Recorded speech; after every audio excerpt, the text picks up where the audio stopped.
Welcome. I'm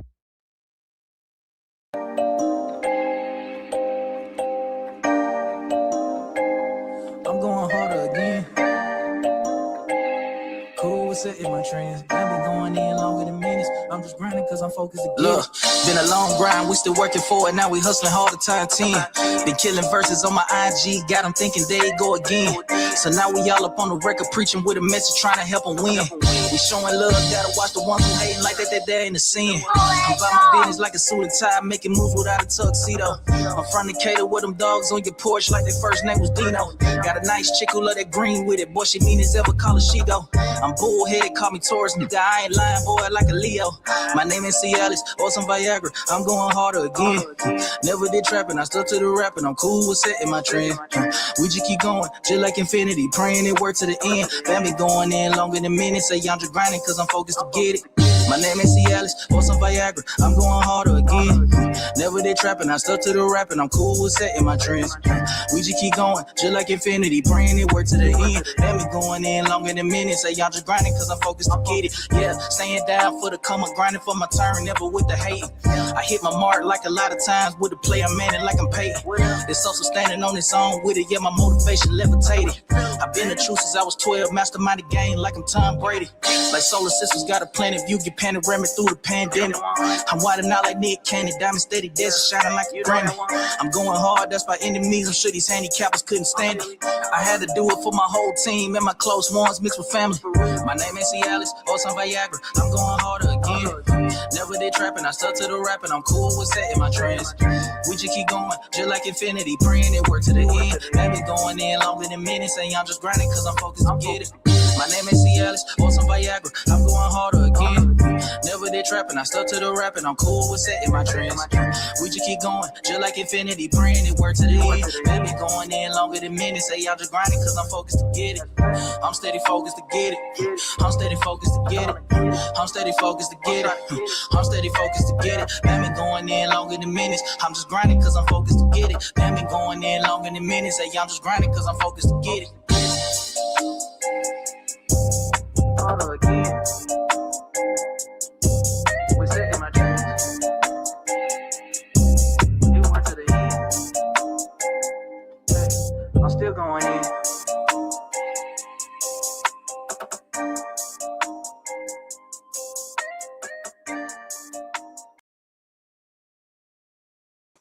Bless up, bless up, bless up, bless up, bless up, bless up.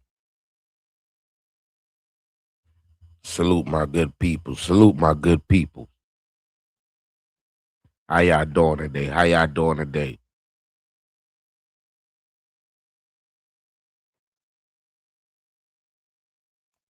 Yo. Man. How y'all doing today? How y'all doing today? Or how y'all feeling today, man? I know in spite of everything going on, man, you know, this is America. This is America. You hear what I'm saying?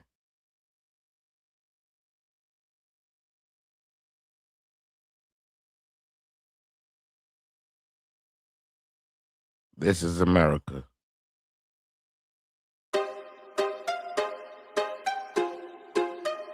I'm just saying, this shit don't make no sense.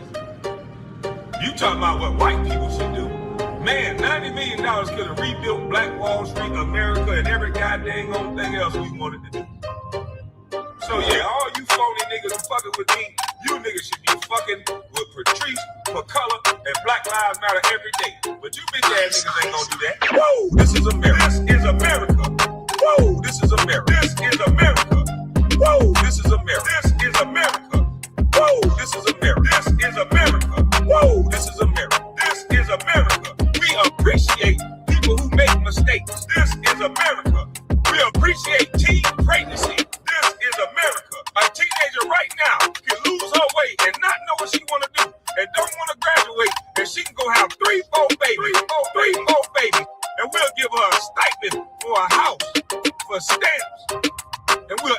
since her life. A young boy have a baby, his life damn near over. Whoa, this is America. This is America. Whoa, this is America. This is America. This is America. This is America. This is America. This is America. And they can have 2 jobs and get one woman pregnant and they can be called a goddamn dead. Whoa, this is America. Whoa, this is America. Give a fuck. They watch their mamas fucking pork workers. They watch their mamas won't even say black boy magic. And those same very boys will kill or die or go to jail for you. Whoa, this is America. Whoa, this is America. Now fuck that, I'm gone. I'll be back. Y'all know the organization she sent that money to. That's power in all them organizations she sent that goddamn money to. So you niggas too pussy to talk. So you niggas need to shut up. Let the real men speak while when some bullshit going on. Real men gotta speak. Not no pussyfoot ass niggas that still worried about a job and worried about what somebody gonna do to them. Them motherfuckers been talking about me for 20 years, and I expect them to amp up, to talk about, and amp up whatever the fuck they gonna do. And goddamn it, guess what, big buddy? Whoa, this is America. Whoa, this is America. Whoa, this is America. I actually did not know what 990s were before all of this happened. Something's being weaponized against us that many people don't even know and honestly don't care about. It is such a trip now to hear the word, the term 990s. I'm like, ugh, it's like triggering.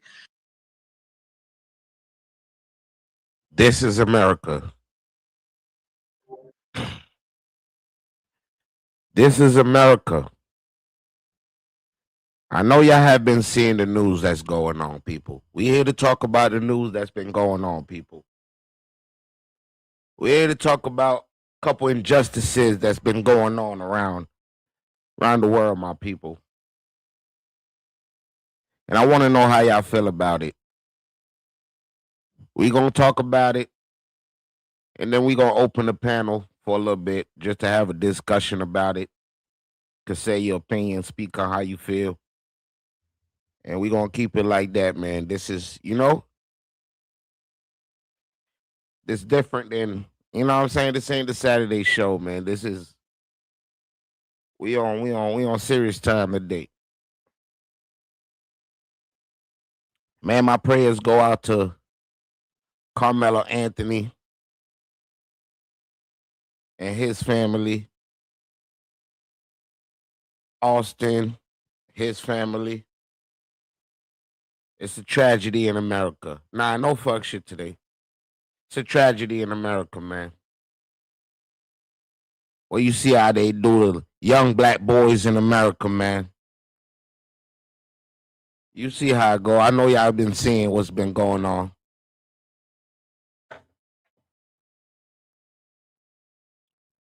So we're here to talk about 2 different stories today, man. The verdict is out. Salute to everybody in the chat. The verdict is out.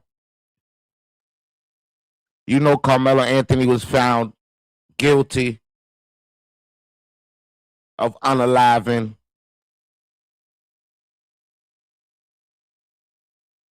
another kid. And if y'all been following this case, man, this case been kind of...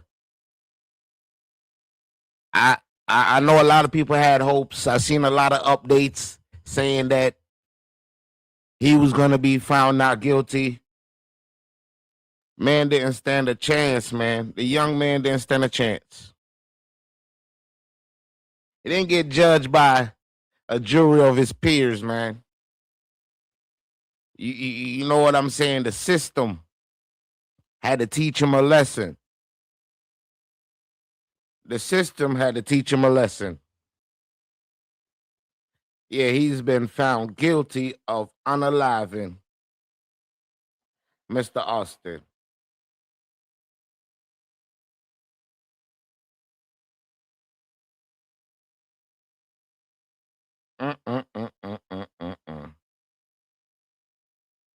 We're going to get to it, y'all. We're going to get to it.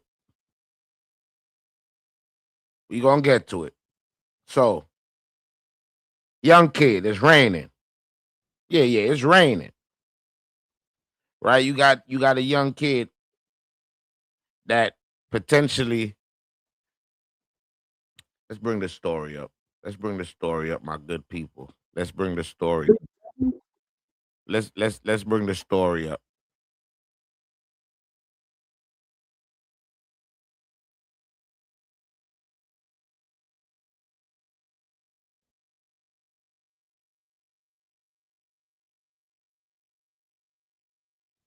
All right, y'all. Salute, salute, salute, salute, salute. So yeah, he's been found guilty. One teenager. But let's break down the case. Let's break it down for a little bit. We're gonna talk about it, but let's get the gist of the case. Let's get the backstory of what really happened. Salute everybody in the chat. Dead, another fighting for his future. Today, prosecutors and defense attorneys delivered starkly different versions of what happened under a crowded track meet tent during a rain delay, a confrontation that ended with Austin Metcalf stabbed to death and Carmelo Anthony facing a possible life sentence. Why did this teenager bring a knife to a track meet? What really happened under that?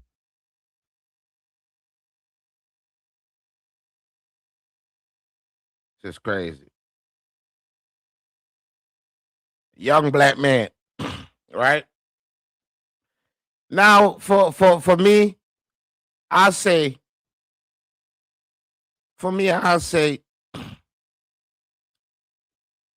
he need to get charged with something. He do need to get charged with something. But as I was telling somebody today, like I remember when I was young, right? And we go to these track meets, or we go to these football games, or we go to these places.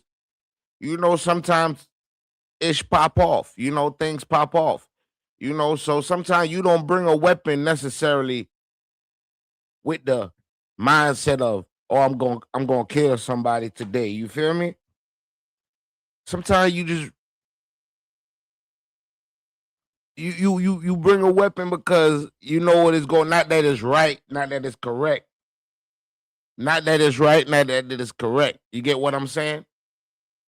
But at the same time, these things happen, right? These things happen. Was he wrong for having a weapon? Yes. But also, was he antagonized? Was he antagonized? You see what I'm saying? At the same time, it's raining. I go under somebody's tent.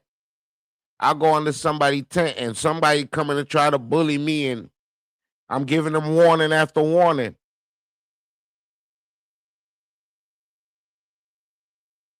Something pop off. 1, 2. You know? 2 lives lost just like that. For no reason. 2 lives lost just like that for no reason. You get what I'm saying? And it's a sad day. Sad, sad, sad day. But at the same time, everybody in America should get a fair trial. Everybody in America should get a fair trial. You see what I'm saying? Everybody in America still has to get a fair trial. The young man didn't even stand a chance. Everybody was in on it. His lawyer was in on it. Everybody was in on it. There's no way in hell. There's no way in hell you can't even get a lesser charge. You can't prove to get a lesser charge for something like this that happened. But let's continue. Tent during a rain delay. We learned a shocking new piece of information about the knife allegedly used to kill Austin Metcalf. We are inside the courtroom as the mystery at the heart of this case begins to unfold. We're on the case presented by Law and Crime. I'm Chris Stewart.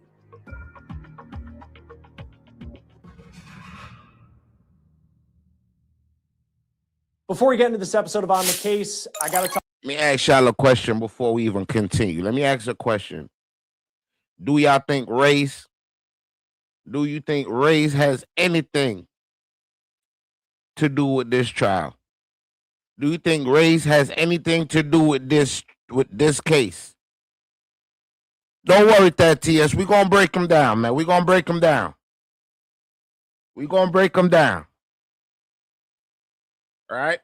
Because what I'm seeing is some race thing going on in America. We don't want to speak about it, but it's prevalent. It's right in our faces, and we got to start paying attention to it. You get what I'm saying? Because we going to break down 2 cases today, right? 2 cases with black people and people of different races, right? For stabbing this white kid that bullied him. A white kid that said that he told, yo, don't touch me. Yo, leave me alone. Yo, we ain't on that.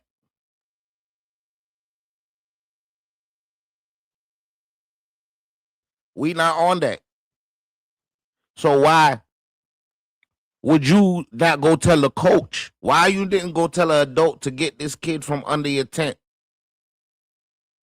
Why you didn't go tell the coach to get this kid from under the tent? Right?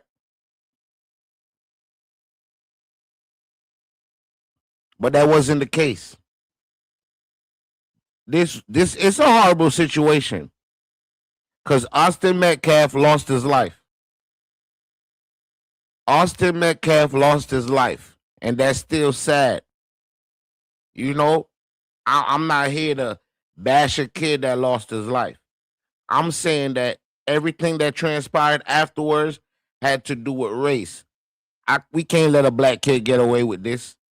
We can't let a black kid get away with murder in America, murdering a good, upstanding kid like that in the community, which Carmelo Anthony himself was a good, upstanding kid in the community as well.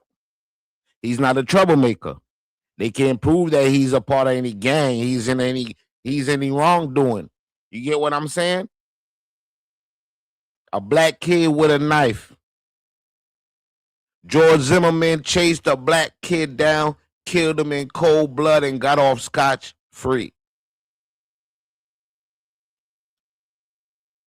This man got charged with first-degree murder.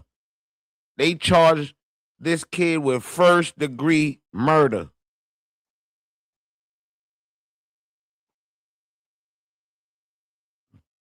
Talk about our partner and sponsor, Kalshi. If you have ever wondered if you could make money off real life events with Kalshi, the largest prediction market in the US, you can. And with the line is not set by an Kalshi. Trade what's not. Not only did they argue the teenager murdered Austin Metcalf, they say it was premeditated. Now there is. Boom. There we go. The narrative. This is the narrative they already had. This the narrative they already had. It was premeditated. So they in their mind, Carmelo Anthony woke up that day saying, yo, okay, I'm gonna kill Austin Metcalf today. Never met him, don't know him, nothing like that. Yeah, they waited till 2 years later. Now he's 19. He's 19 now, so he was out. He was out on bond for 2 years.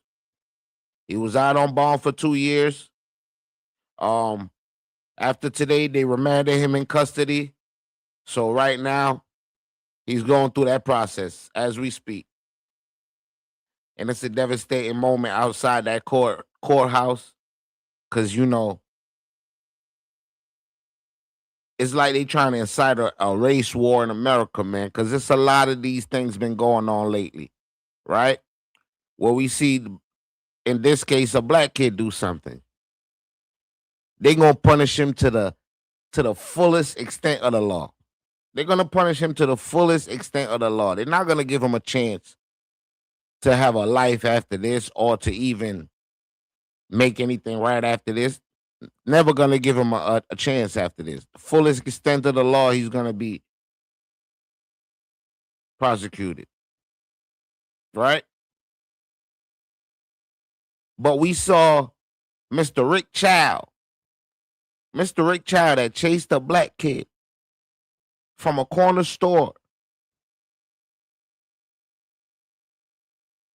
Muso, that's just the point that I was trying to make earlier. You know, is it right that we do it? No, but I remember as a teenager, I'm going places. Sometimes you want to carry a little pocket knife with you. You know, sometimes you want to carry a little just in case. You know what I'm saying? Get too hectic. It's not. Does it make it right? No, but it's the fact of life. We not gonna act like we delusional, right? Mr. Child chased a black kid way past over 400 yards, shot him twice in the back, and got off free. Not guilty. Carmelo Anthony made a mistake that day. He could be moving off impulse. He could have been scared. This kid could have been scared as well. Who's to tell Carmelo Anthony is a fighter? He might not be a fighter. What if he's not a fighter? Right? What if he's not a fighter? He was also scared.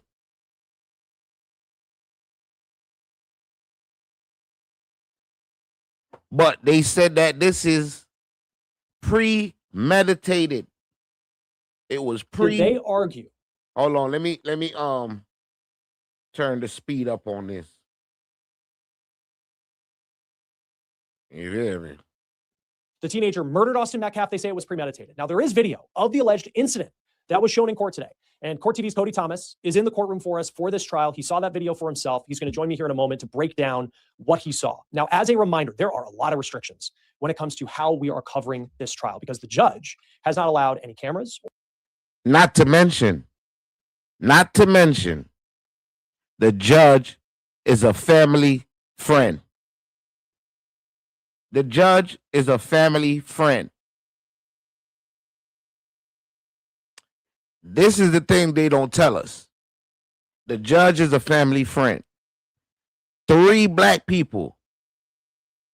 Yes, the judge is a family friend, right? 3 black people was rejected off the jury.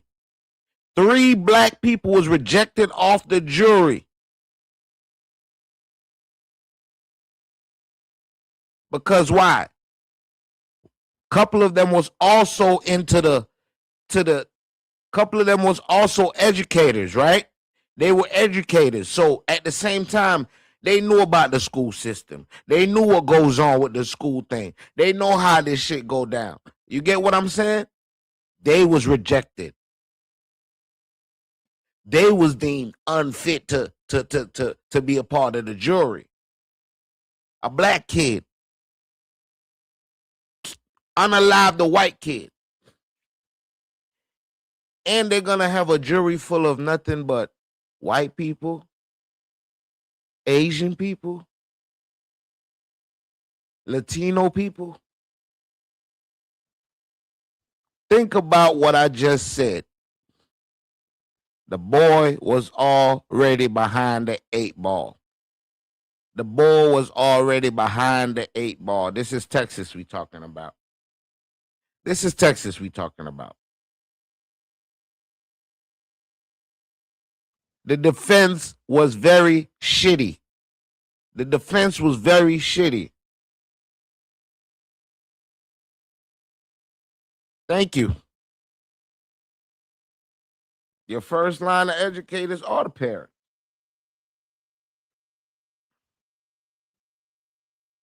But at the same time, the boy was already behind the 8 ball. Defense, shitty job. Defense, in on it. Defense did not. First of all, they skipped their opening statements. Right? They decided, man, we want to make this speedy. We want to make this fast. So let's just go ahead and skip our opening statement. First mistake.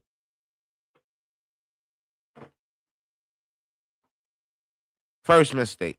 or audio or live streaming of this trial. So really the only way you're going to be able to get insight on this case is if you follow along with us here on the case, as well as with Court TV's Cody Thomas. So let's start with how this day started. And I want you to look at this drone video. We shot this outside the courthouse. This is before opening statements, and there was a line of people here in Collin County. It's outside Dallas. We think there was roughly 200 people outside the courthouse trying to get in to see this trial take place. And there's just 27 spots in the courtroom. Now, before we get to what prosecutors and defense attorneys argued in their opening statements, we need to talk about this jury.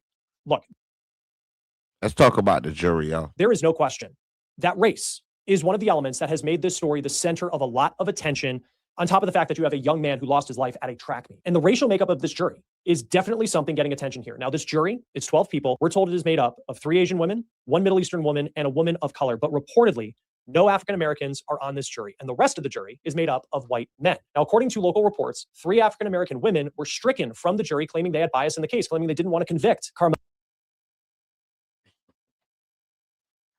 And you're going to tell me race had nothing to play in this? Race had nothing to play in this. Hello, Anthony. Now, the court went through more than 600 potential jurors in the selection process. And one question we are told hung up a lot of people was whether they could convict a teenager and put him away for life. Now, Carmelo Anthony is that teenager, and he is charged with first-degree murder in the death of another teen named Austin Metcalf. And we have not seen Anthony on the outside of the courthouse as we did when he posted bond last year. The road surrounding the courthouse has been blocked off, and it does appear that Carmelo is being brought into court away from cameras. Again, treating him like a high-profile murderer, man. Treating him like he's a mob boss or something, man. very strict rules when it comes to this trial by the judge. We can't film inside the courthouse. We can't film the trial. We can't live stream it. So we just... Nah, every other trial, you could have all the cameras in there. You could have all the stuff in there, right? This one, they can't. Mind you, he's 19 now, so you can't say you're protecting a juvenile. He's 19 now, right? So think about what's going on. And the judge is a family friend. Judge is a family friend.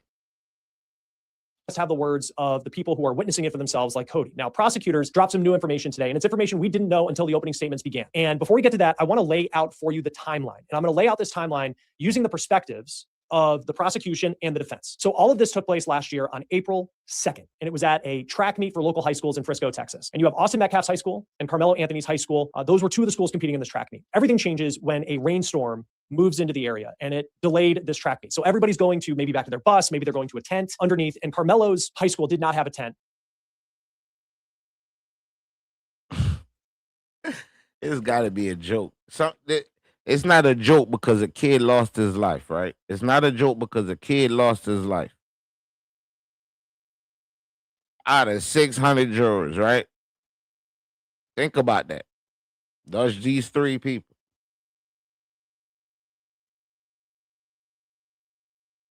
The guy, it's a rainstorm. They had a tent. Carmelo School did not have a tent. So it's not like he's bullying these kids to go under their tent, right? If it's raining, I'm trying to find me a way out of the rain. I'm trying to find me a way out of the rain. But Austin Metcalf's high school did. And Carmelo ducks under the tent, moves into the area, and it delayed this track meet. So everybody's going to maybe back to their bus, maybe they're going to a tent underneath. And Carmelo's high school did not have a tent, but Austin Metcalf's high school did. And Carmelo ducks under the tent of Austin Metcalf's high school. Now, this is where the versions of events are very different between the prosecution and the defense. So you have the prosecution who says that Metcalf's team told Carmelo Anthony to leave from being under the tent, and Carmelo wouldn't move. And the defense says that the reason that Carmelo went to the tent is because he had recognized a close family friend of his girlfriend. Now, the defense says that once Austin Metcalf and his twin brother noticed Carmelo, they told him to leave, and Carmelo was just confused as to why it was a big deal that he was under the tent. Now, the prosecution says that when Carmelo was asked to leave the tent, he said something along the lines of, "Make me." When Austin Metcalf stepped up to Carmelo to tell him to leave, they end up having some words, and that's when Carmelo Anthony allegedly stabs Austin Metcalf in the chest. And Notice one key detail they left out, right? He walked up to him to tell him to leave, and he just stabbed him. He walked up to him, telling him to leave, and he just stabbed him. You see the picture they painting. You got to listen to the words, man. It ain't got nothing to do with this young kid was behind the 8 ball from day one. They made it look pretty, giving him bond, do all of this. They already knew what they was gonna do, man. We bamming him off the rip.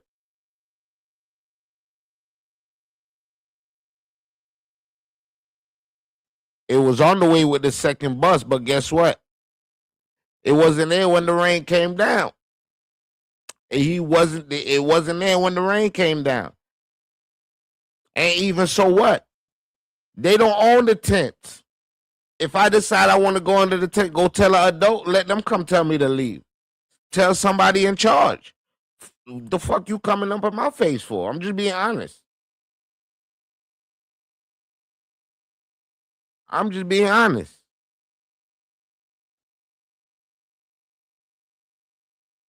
Go tell somebody else that's in charge and let them be the one to tell me to leave. You coming up to me, you're the aggressor. I'm not the aggressor.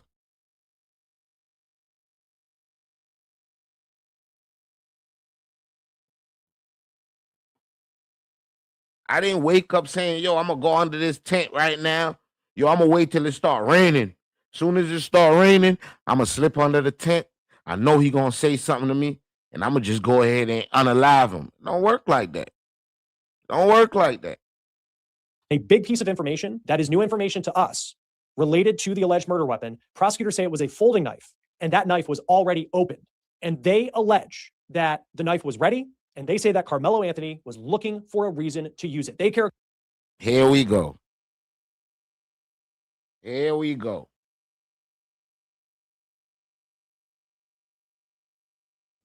Here we go.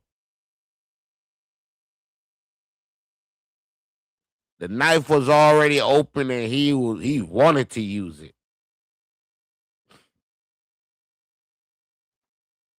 The man's school had a track meet.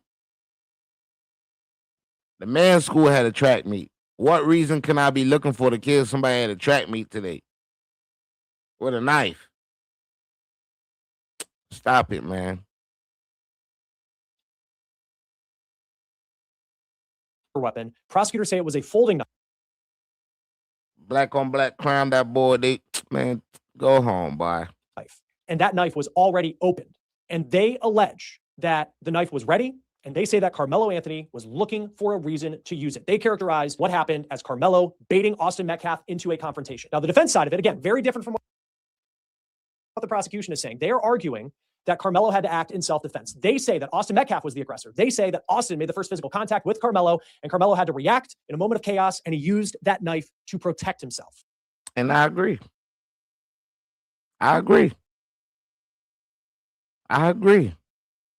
You got some people, their first instinct is not to do hand-to-hand combat. I'm just sorry.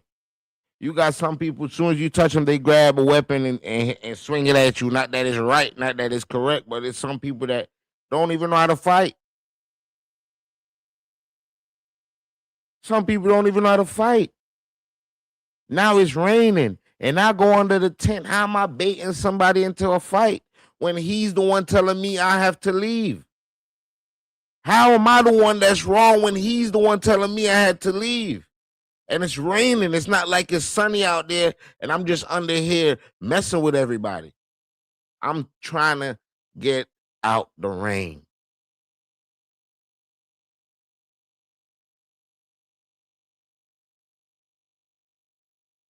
I'm trying to get out the rain.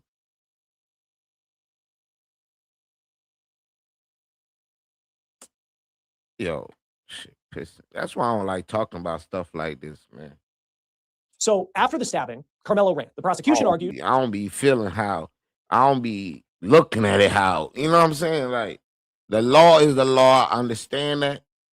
But sometimes we gotta think, man. That the fact that he drops the knife and he takes off, it proves guilt. They also say that he tried to allegedly blend in with the argues, and he used that knife to protect himself. So after the stabbing, Carmelo ran. The prosecution argues that the fact that he drops the knife and he takes off, it proves guilt. They also say the fact that he drops the knife and running off proves guilt. That will prove that he's scared of me. That will prove that he's scared of me. That means he ain't mean to do it. If he dropped the knife, a killer gonna hold on to the murder weapon.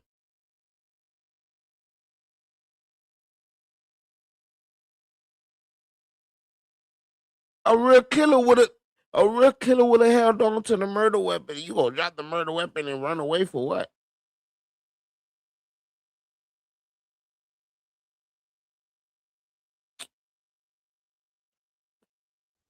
Say that he tried to allegedly blend in with the crowd when people went looking for him. The defense, they say that Carmelo ran because he was defending himself, that he was trying to get out of the situation.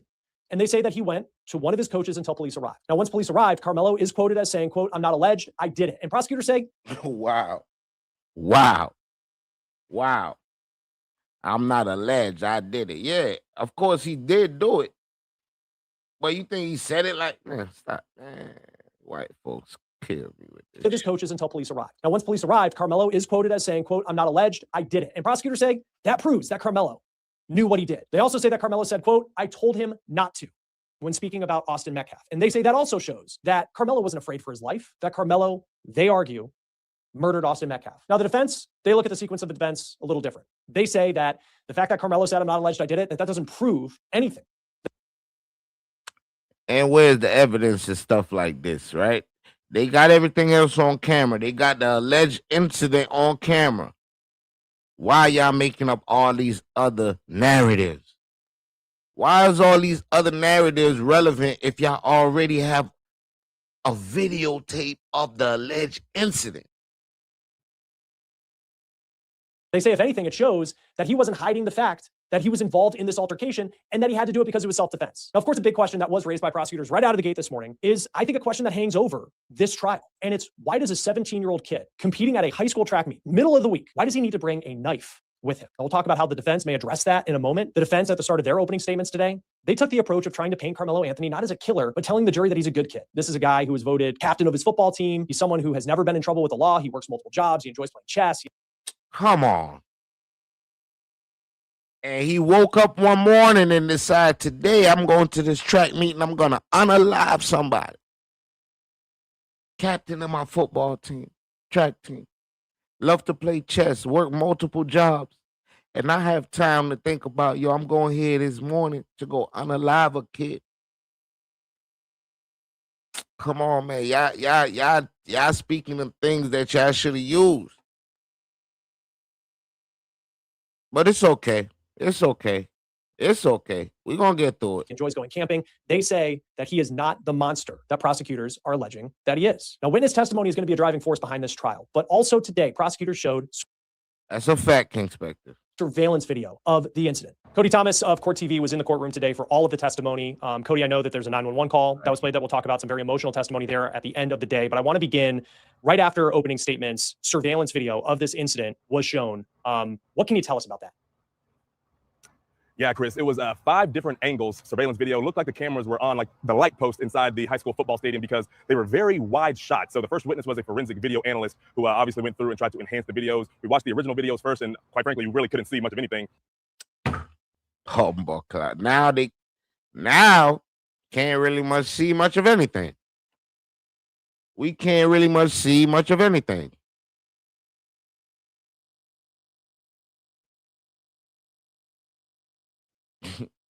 Always.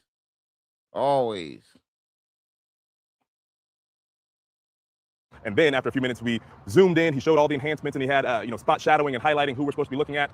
You can't really make out any distinct features, and the prosecution admitted that before they even played the video. They had to look at clothing and identify the person of interest, who, of course, is Carmelo Anthony, and the victim, who is Austin Metcalf. So they outlined all of that based on the photos that came out later once Carmelo was taken into custody. But again, the videos, it establishes what happened. You can definitely make out what happened, but it wasn't, to me personally, as compelling as I thought it would be, because it looks like gas station video. It's really grainy. It's zoomed in. When it's zoomed out, it looks high quality. But when it zooms in, as you know, with any picture, it loses some of the quality. But you can see the tent where everything goes down. You see Carmelo Anthony walk under the tent 2 minutes.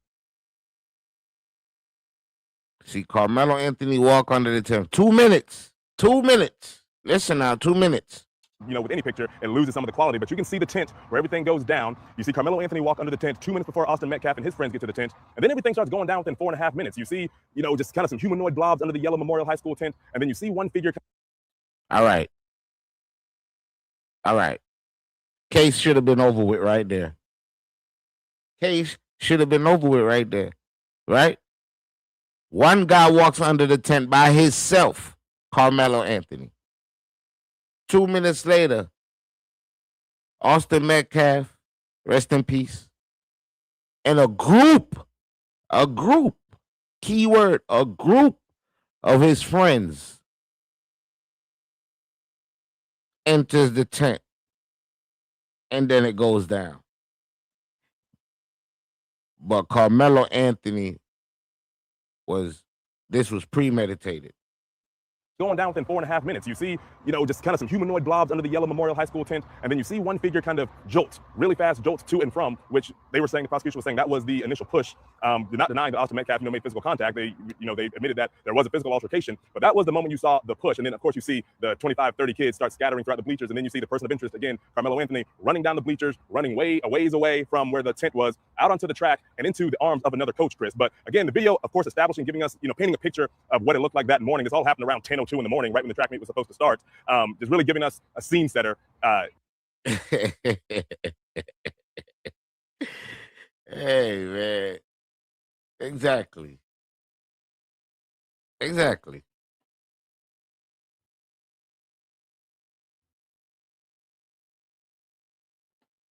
I get what you're saying, Jay Hustler. I get what you're saying. But it wasn't no first degree murder. I'll tell you that much. It wasn't no first degree murder. But when it comes to black people, it be black people that be quick to say that. You get what I'm saying?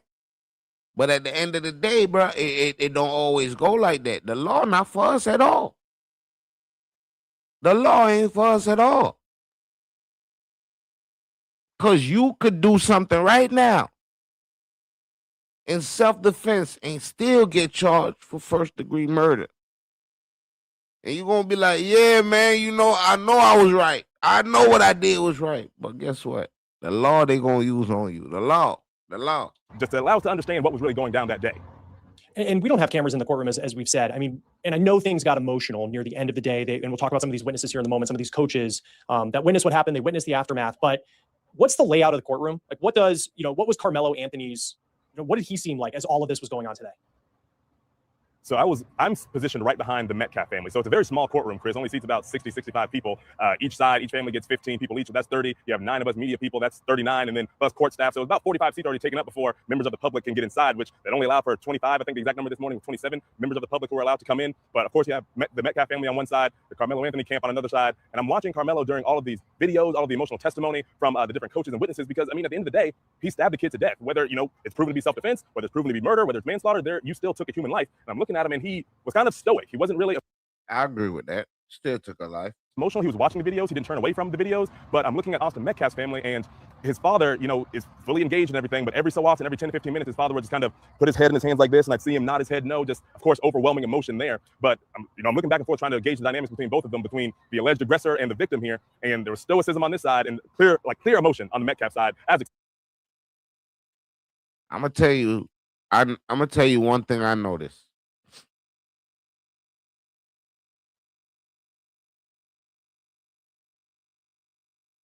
I'm gonna tell you one thing I noticed.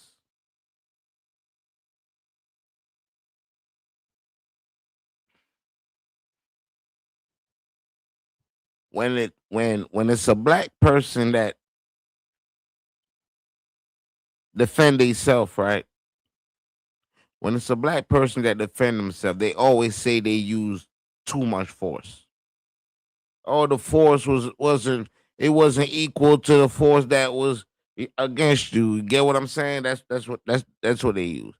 Now, when anybody else does it, it's just self-defense. Plain and simple. Self-defense.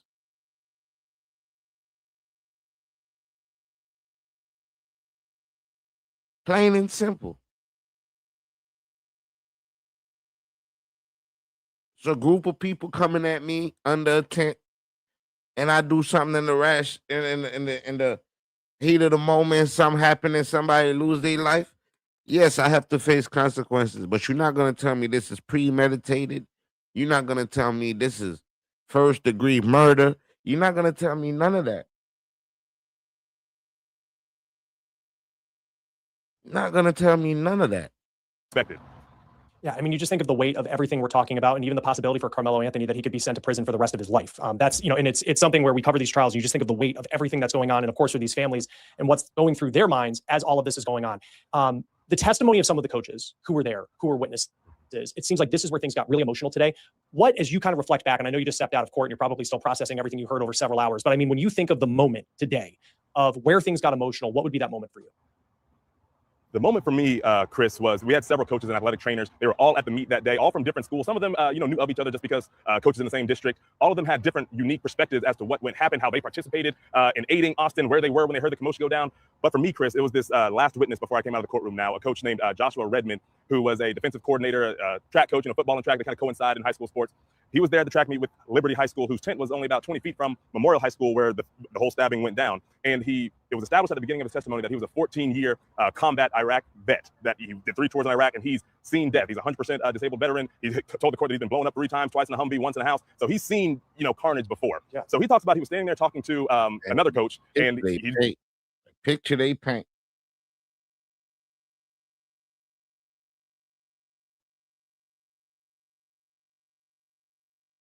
Jay Hustle, I disagree with you on that. I disagree with you on that. You could comply and still not make it home. Let's not act blind. Let's not act blind to all the stuff we see in America, man. It's a lot of people that comply and still hasn't made it home, bro. You get what I'm saying? So sometimes we got to really think about what we're saying, because when it gets to your doorstep, you ain't going to feel the same. You're going to want people to rally around you. You're going to want people to be outside. You're going to want all this. It's easy for us to say certain things until we're in a position. You get what I'm saying? But I've seen plenty of people comply and still haven't made it home. And I've seen plenty of people broken the law and made it home. You get what I'm saying? This is just the facts of life. You feel me? It's okay for somebody to come bully me, but it's not okay for me to defend myself. I don't get it. So I'm supposed to tell my son what now? Okay. Say he didn't have a weapon, right? Say he punched him and he fell and hit his head or something, and they would have did the same thing. Same thing. It would have been the same thing. Because this is a black kid that just unalive a white kid that their parents have a lot of pull in the community. That has a lot of pull in the community.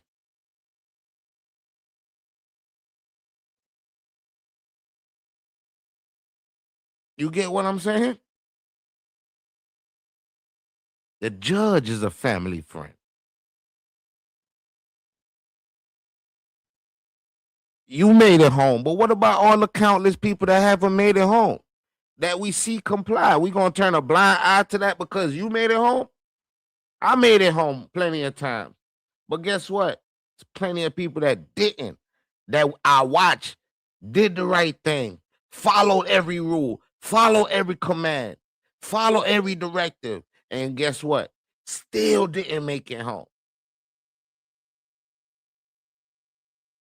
Philandro Castile, Eric Garner, Sandra Bland.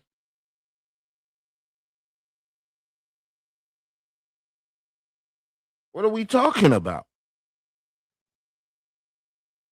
Wasn't hearing anything, and all of a sudden it was just kids scattering, just a bunch of yelling and screaming. He goes over there, he realizes what's happened. He has no relationship with the Metcalf family at all. He only knows the Metcalf twins through the school is playing football. He says he gets over there, he sees Austin kind of sunken back into the fence on the bleachers, and he's looking at him, and he said, someone's told him I've been stabbed, and he's holding his abdomen.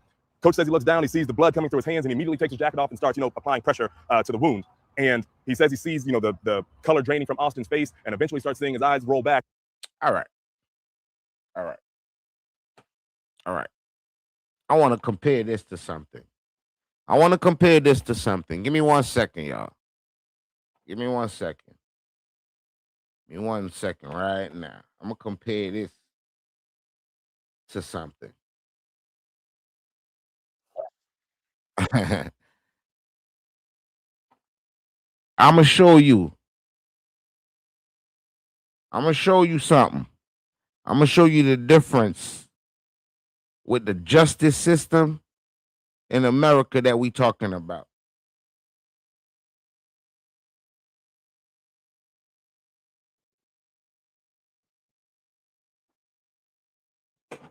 Had a track meet. His school had a track meet. He's there. Salute to the Cash App. Salute to the Cash App. He's there. You know, at the end of the day, right? I'm suspended. I'm there with a knife. What does that prove? Well, how does that prove that I premeditated a unaliving? It don't prove nothing. It don't prove nothing. Suspended, pulling up with it don't prove nothing. I still gotta defend myself whether I'm suspended or not.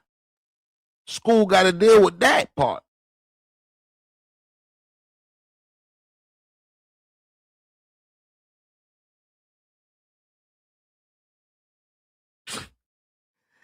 Yo, we gotta. I know a lot of people just don't want to look at it a certain way, but I'm telling y'all, if this was y'all kids, y'all will be looking at it a certain type of way. Rest in peace to the good man. Rest in peace to the young kid, man. Rest in peace to the young kid.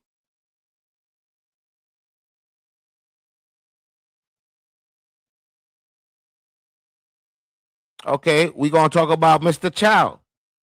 We gonna talk about Mr. Chow. We gonna see the difference in this one. Because guess what? Guess what the excuse they using? Guess what the excuse they using for this? All right, Mr. Chow, right? You got a kid, walked in the store with a book bag.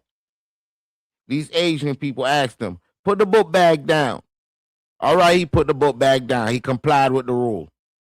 He walked to the refrigerator, looking at the water. The lady standing directly behind him. The wife standing directly behind him, watching him. Remind you, they already got cameras. They already got cameras. Wife standing directly behind him, watching him. Takes out the bottles of water, put them back. Walk to the front. They ask him, yo, let me see shake your hoodie up. Let me see if you got anything inside your hoodie. He shook his hoodie up. There was nothing inside his hoodie. Took his book bag up, walked out the store. The son started chasing him. The wife said that she think he stole something. The son started chasing him. Mr. Chow takes off chasing him, right? Past 100 yards. Past 400 yards, right? But dog 901, they got a law in that state, right? It's a law in that state that they at. The owners, they can chase them. They can chase them and keep them there till the police come. As long as they got suspicion of them stealing something, right? And the police have to sort it out whether or not they actually stole something. But in that state, the owners can, right? So, but he chased him over 400 yards, right? He trips, fall. Yes, he had a whole bunch of shit in his backpack unrelated to the incident. He didn't steal nothing. So whether he had a gun on him, why the fuck you chasing this kid miles away from the goddamn store and end up shooting him in the back?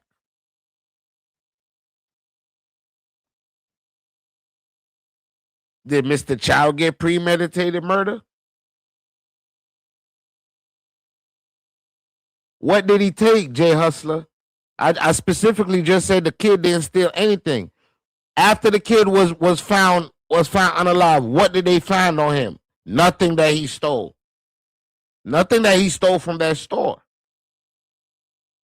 Nothing that he stole from that store.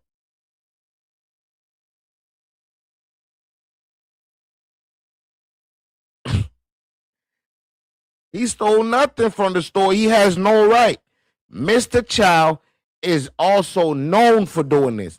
That wasn't Mr. Child's first time shooting a black person. That wasn't Mr. Child's second time shooting a person. That wasn't his first, second time doing that.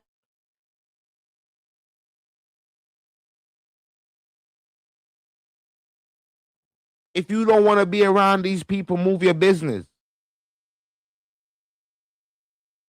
If a black man did it, it would be the same, Jay Hustler. He did not steal anything. Today, I will analyze the case of Rick This ain't no black. First, I'll look at the This ain't no black man though. So this we not gonna put a black man in the situation because this is the Asian man that did it. You feel what I'm saying?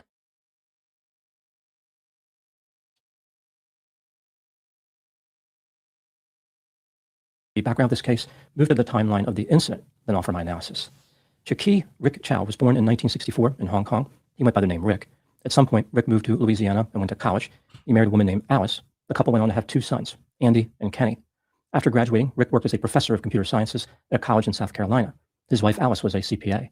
Sometime in the early 2010s, Rick and Alice purchased a Shell gas station/convenience store at 7441 Park Lane Road in Columbia. They both worked in the store, and sometimes their son Andy helped them. And listen, I don't know about y'all, right? I don't know about y'all, but I could speak on shit like this. I could speak on shit like this. Yeah, the Chinaman and them own a lot of shit in Jamaica, nigga. And they treat niggas like shit, nigga. We know how this shit go. We know how this shit go.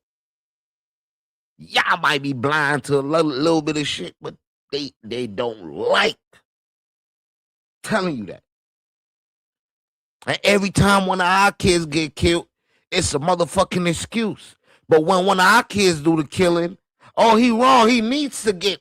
The law the law did the right thing. Man, y'all black. A lot of y'all black motherfuckers are confused. Don't know what side y'all be want to be on. 1 minute is black power. Oh yeah, stand up for it. The next minute, y'all ready to bow down to the next nigga. It don't make sense to me. That's why I don't get into these arguments. Niggas don't be know what side they be want to be on.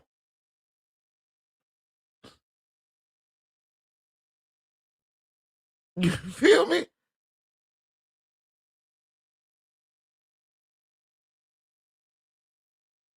This shit crazy. These folks right here, bro, you go around them, they treat you like shit.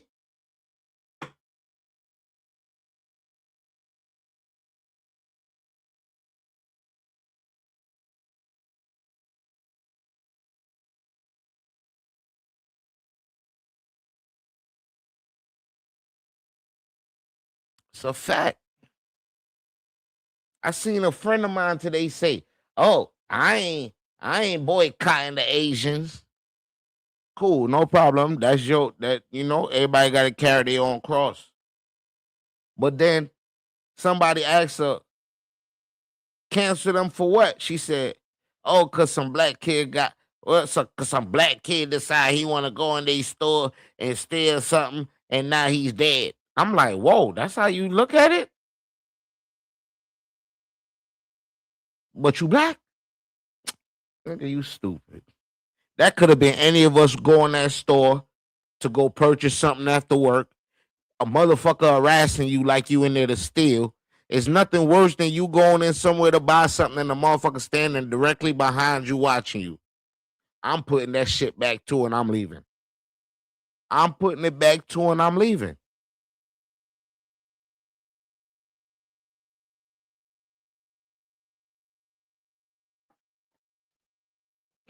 You feel me? The gas station was in an area that had a problematic level of crime. The police received hundreds of calls for service for the business over the course of a few years. For example, there were reports of shoplifting, larceny, vandalism, motor vehicle theft, assault, burglary, and robbery. Rick had a concealed carry permit and carried a Glock pistol chambered in .45 caliber ACP while working in the store. On May 4, 2015, Rick confronted a woman who picked up 2 cases of Bud Light and a package of boiled peanuts and left the store without paying. Rick and the woman struggled outside the store, and the woman threatened to shoot Rick. In response, he grabbed the beer and the woman's purse, which contained those peanuts. When the woman entered her vehicle, Rick produced his pistol and fired 6 times at the passenger side window. No one was injured, and no charges were. Listen to that. Peanuts. Peanuts. So Mr. Rick not allowed to call the police? So what the fuck? Who's this guy? Who's Mr. Rick? The Terminator?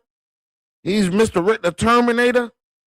He just take the law into his hand. Listen, let me tell y'all something.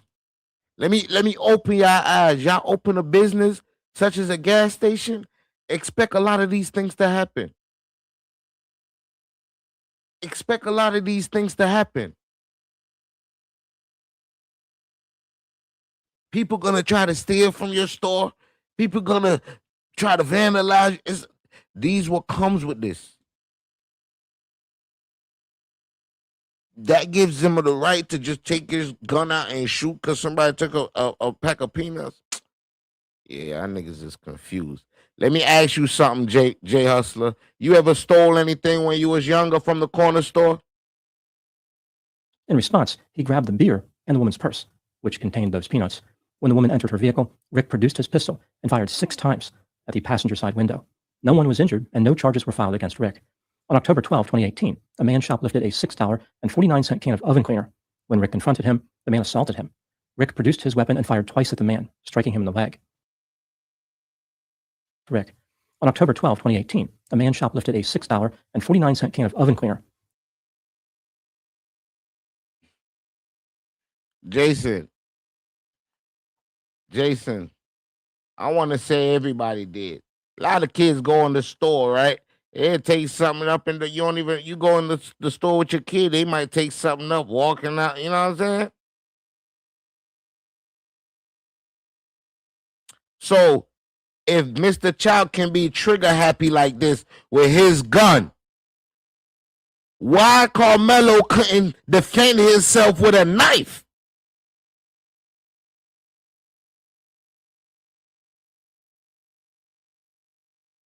What old man running a football field? He ran a football field. These are the facts.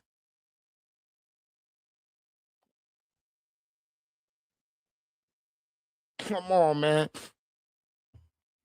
Come on, man. If this man can be so trigger happy with a gun, somebody steal.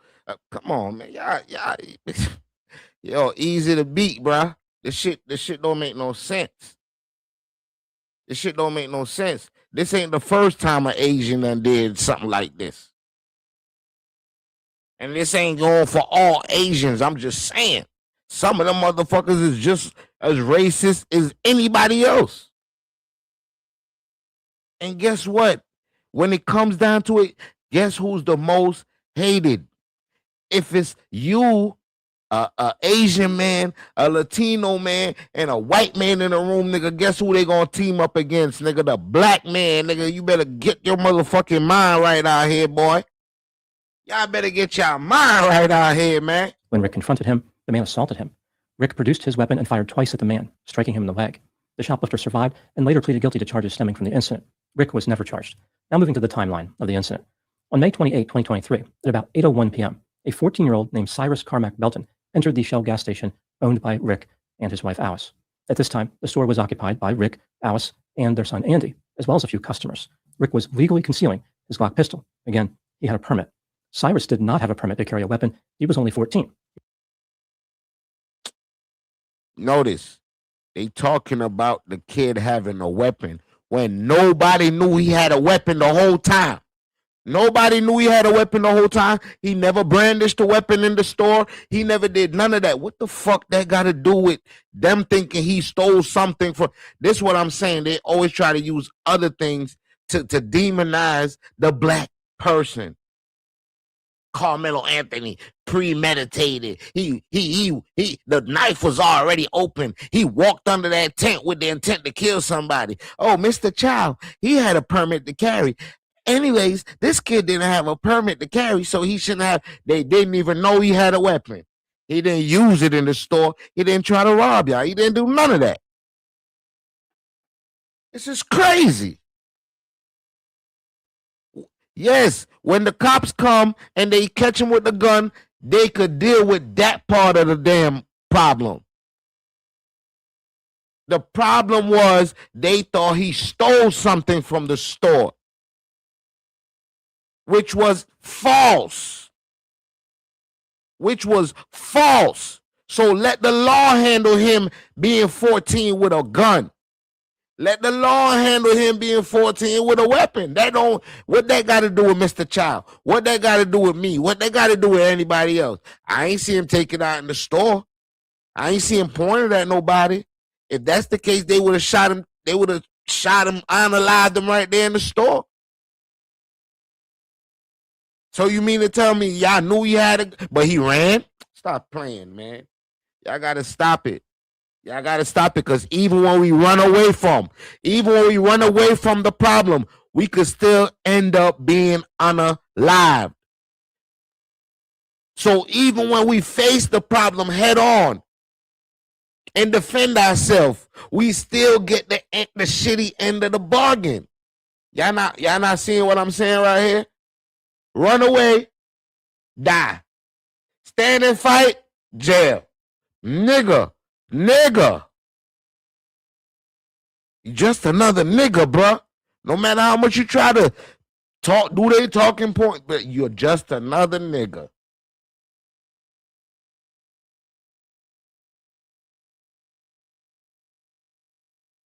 Listen, we not gonna say even if he did.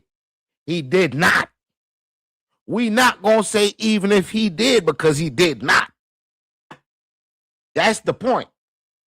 That's bottom line. We ain't gonna make up no scenarios. The man ain't steal shit. The kid was innocent. Bottom line. His life shouldn't have been taken for that.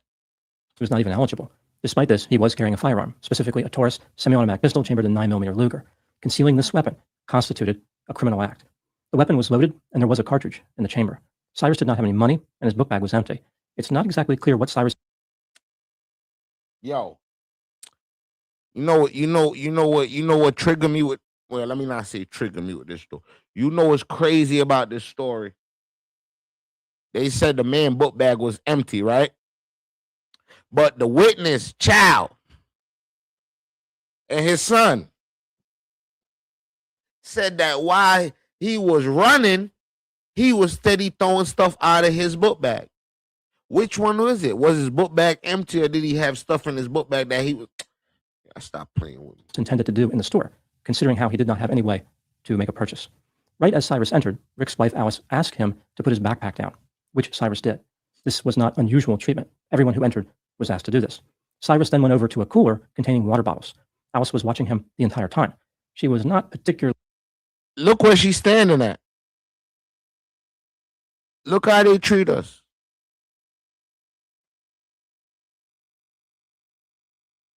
That's why y'all need to support black businesses, man. You know, support y'all black businesses. You know what I'm saying? Y'all get money, man. Buy y'all a corner store. Get y'all a corner store. You know, it's ways to fix the... It's a lot of millionaires in the black community if they really wanted to help. But in actuality, a lot of them don't give a fuck.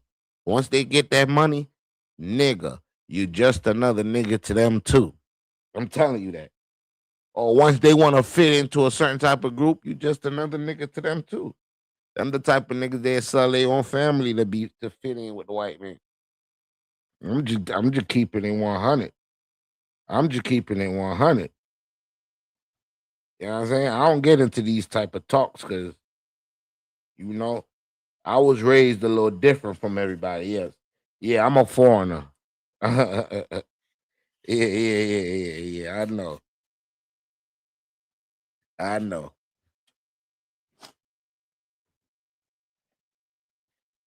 I was raised in a lot of these situations where Mr. Chin them, you go to the shop to go shop. This how Mr. Chin them treat you in Jamaica. This how they treat you, son. They put the bars up. You gotta ask them for it. Yo, you can't go do your own shopping because they walk around with you. They shop around with you in the store. Yo, we know about this activity. Subtle. Cyrus removed 4 bottles of water from a cooler and then returned the bottles to the cooler. When Cyrus Returned. What did he do, sir? particularly subtle. Cyrus removed 4 bottles of water from a cooler and then returned the bottles to the cooler. Returned the bottles to the cooler. He returned the bottles to the cooler. When Cyrus turned away from the water cooler, Alice and Andy asked him if he put. There we go now. She confronting him. All this time right here, they could have been called the cops. Cops could have been on their way. Police would have called him with a weapon and everything. It would have been over. Problem solved. Put a bottle of water in his pocket.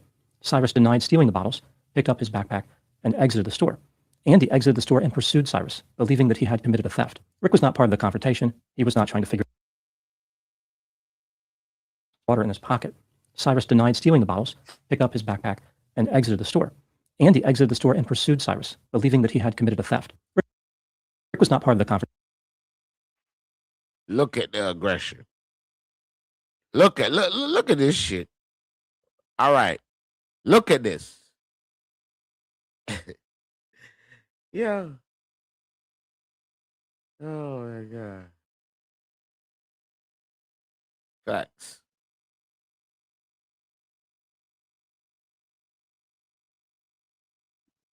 Yo, come on, man. We know this, man. We know these things.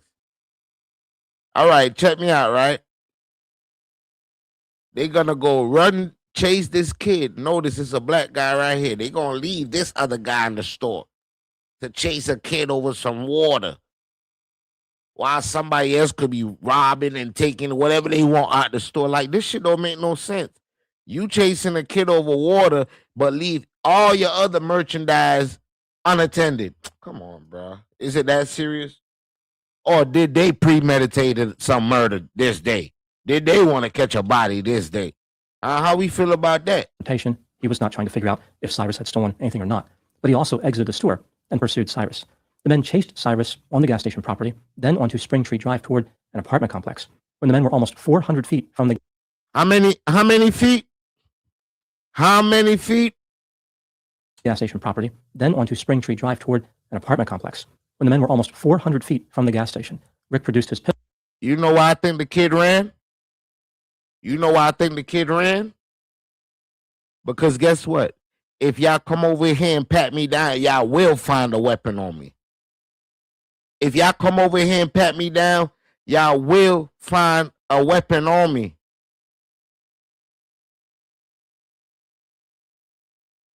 Don't forget that black man at the counter was already paying. They already treated him like shit. He at the counter getting ready to pay. Notice that. Pay attention to the video, man. The black brother already paying. Of course they're not going to treat him like shit. He's paying. He's going about to give him some money. He got a pistol on him. Exactly, Draco. He got a pistol on him. And y'all said, come here, come here. Yes, he's going to run because now if y'all call the cops, I'm going to get in trouble. I'm going to get in trouble because I got a pistol on me.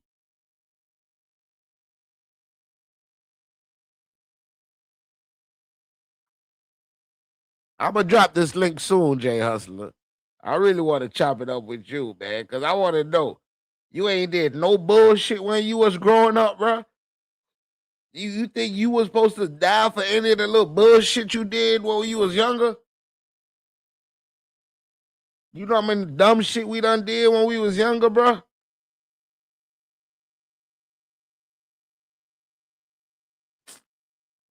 Oh, man. Got a homeboy did 15 years, man, for fucking robbing a pizza man with a BB gun, bruh.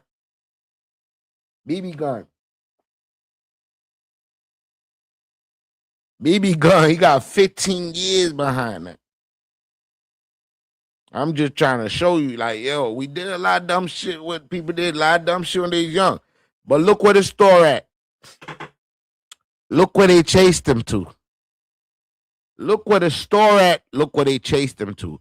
Jay Hustler, you said old man ain't running that far. Well, tell me how far they ran. Tell me how far they ran, buddy. An old man did that because the old man shot him.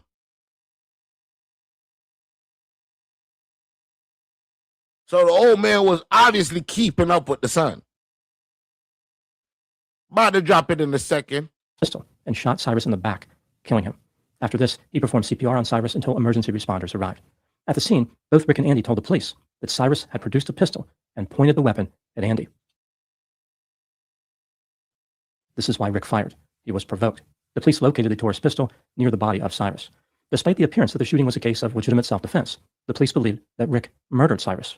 On the next day, May 29, 2023, they arrested Rick Chow and charged him with murder. Rick was held in jail without bond for about 3 years. His trial started on May 27, 2026. The prosecution argued that Rick chased Cyrus and shot him in the back. This was a clear case of murder, in part because Rick should have never pursued Cyrus in the first place. The defense argued that Cyrus was breaking the law by possessing the pistol. During the pursuit, he pointed his... Why they keep mentioning this goddamn pistol? Bruh, you chased me out the stove. I'm running. Why you don't stop and go back to the store, bruh? Go back and look at your videos, put my picture up or something, or give it to the police or something. his weapon at Rick's son, Andy. Rick fired to defend his son. This was a case of defense of another. On June 1, 2026, Rick Chow was found not guilty of murder. The criminal case is over. However, you heard that. Remember, the kid ain't stole nothing. The kid ain't did nothing. Got shot in his back. Back from behind, right? Not self-defense, in his back, which means he was facing away from the shooter. Which means you can't be a threat if you facing away from the shooter. If you got shot in your back. Let's be for real now. But here you have another kid, Carmelo Anthony's case. It's a kid directly in your face, walking up to you, putting their hands on you, attacking you, and you're not allowed to defend yourself. I'm just not getting it. I'm just not understanding it.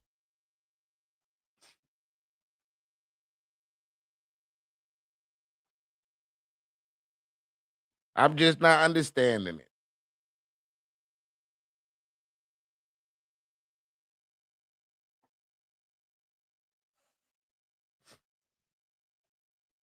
Yo, anybody with an opinion, you know, y'all could come up, man. It's free. This ain't no, this ain't no fuck shit only. This, you know, we having a discussion over here. You get what I'm saying? So anybody is free to hit the link, you know.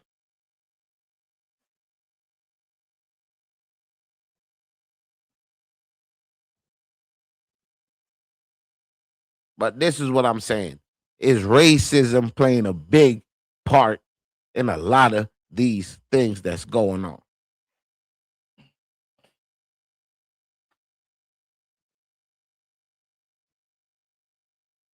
If that was a white kid, would they have chased him like that? Would they even had treated him like that in that store? Let's be honest.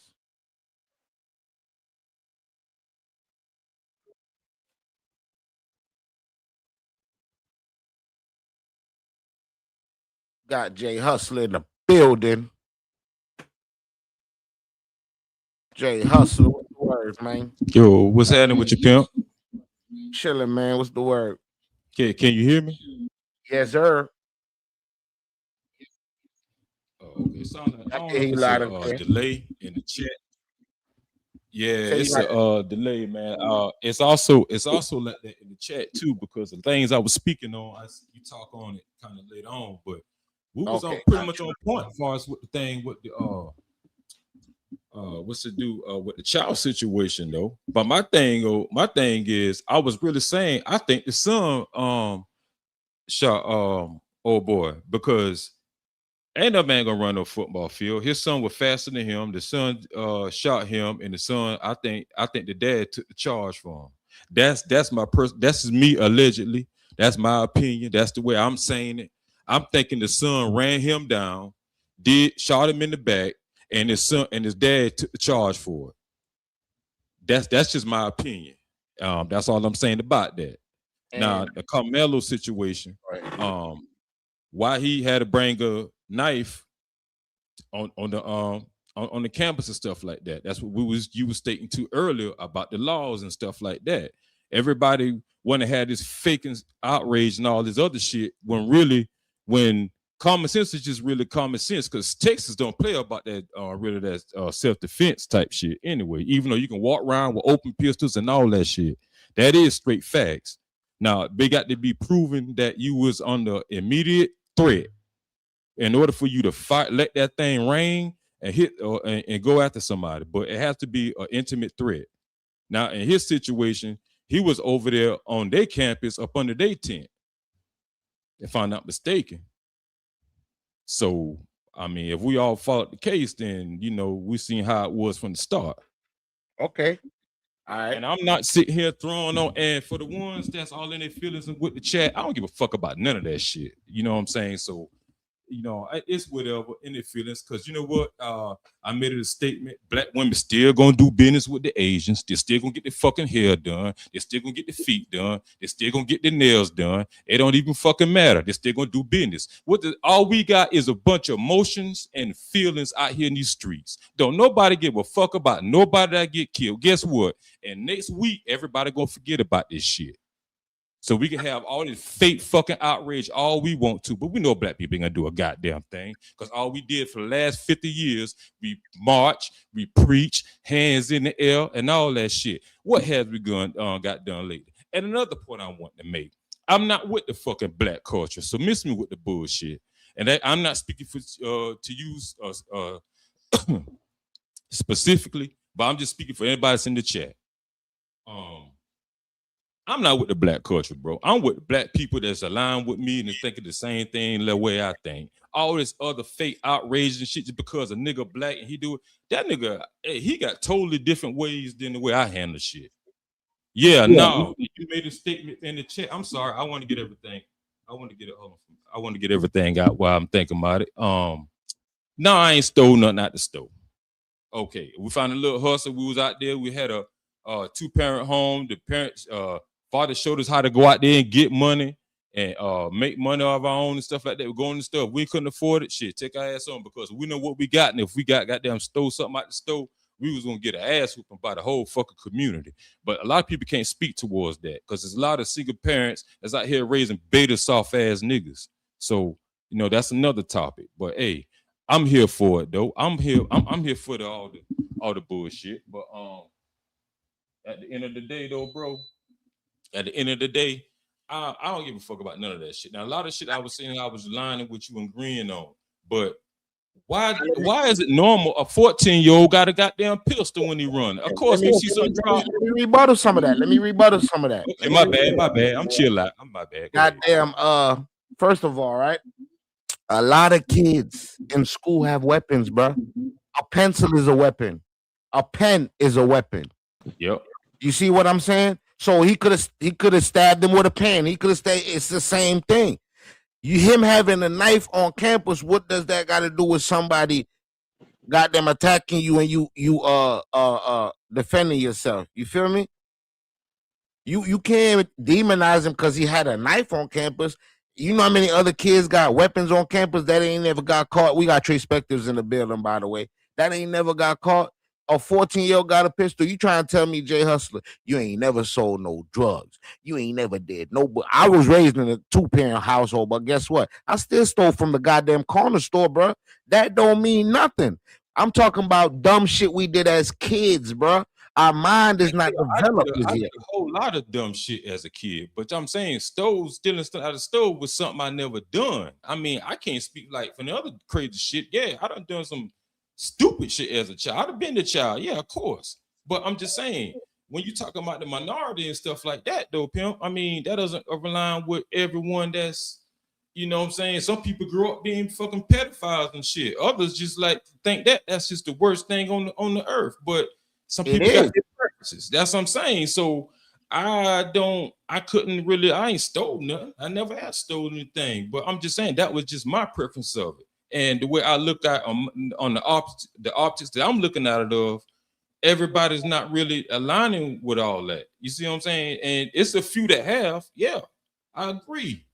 I'm not disagreeing with you with nothing you saying up here on this panel. Everything was just delayed and we're on different pages and stuff. But it's some things we kind of, see a little different view on. Yeah. Yeah. We got Trey Spectors we're gonna let Trey Spectors get the floor too. Go ahead, Trey Spectors. Trey. Hey, Ticket. Hey, Jay Hustler. I'm just wanting some.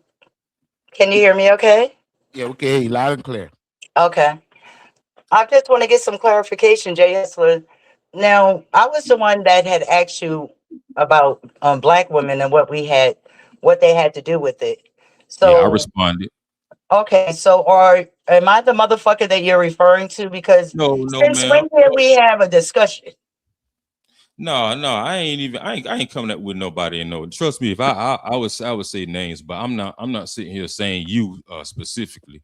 I'm just saying black women, they're still going to do no matter how much of the boycott. Because this happened down here in Columbia, South Carolina. This is right in my backyard. So I heard about this 3 years ago. So and not only, but what the news media outlets and stuff won't tell you is that the ones that came in there, the incidents that he had before came in and starting trouble with him. That's what the media is not going to point out to you. Okay. But everybody that know that. But to get back to your point about the lady thing, about the women, I'm saying people still going to do business with them. It's no matter what. They're trashing the man's store. He gonna get a insurance payout. They're gonna pay him up. He gonna go to another store. That all we doing is helping him. That's understandable, and I can agree with that. But when we're having an open discussion, I mean, for you, when you came up here, I know that you and I were having a discussion. So to get up here and talk about motherfuckers and being in their feelings, I just feel, like that was unnecessary. It wasn't just you, Trey Spectors. I ain't never had no issues with you to call you some MF or nothing like that. I got Okay, I'm just making, because I mean, conversation rules the nation, and I can agree with that in the sense that sometimes there are people that have that fake outrage about things, but not all of us fit into that category. So that's a blanket statement, and that's why I asked, what does that have to do with black women? Because we all, it's like we come in all shapes, sizes, and shades. We all have different mindsets. Exactly. I totally agree. And every time I speak on stuff like that, I make sure I kind of, say a certain kind of way. I say most or some. Everybody just gloss over that. I'm not just I'm saying anybody in general. I'm just giving a certain type of women that's still going to do that. Women got the most spending power there is than out of the black community. So y'all dollars circulate the black community anyway.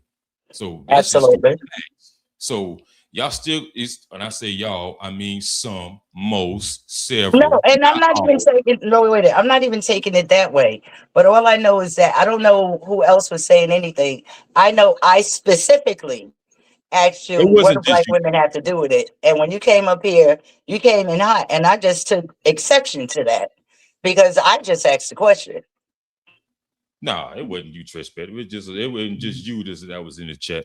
You said it first. I responded to you, but I didn't come up. Yeah. I don't know if you seen my comment when I replied back, but no, I ain't got no smoke with you. How come no? It's never smoke. I mean, we're all adults. Adult. Exactly. Adult, yeah, I feel the same. I just want some clarification. I'm here for the conversation, though. I'm not going to stay up here, but I'm absolutely here. If I feel like I only hit links if I feel like I have something relevant to add to the conversation.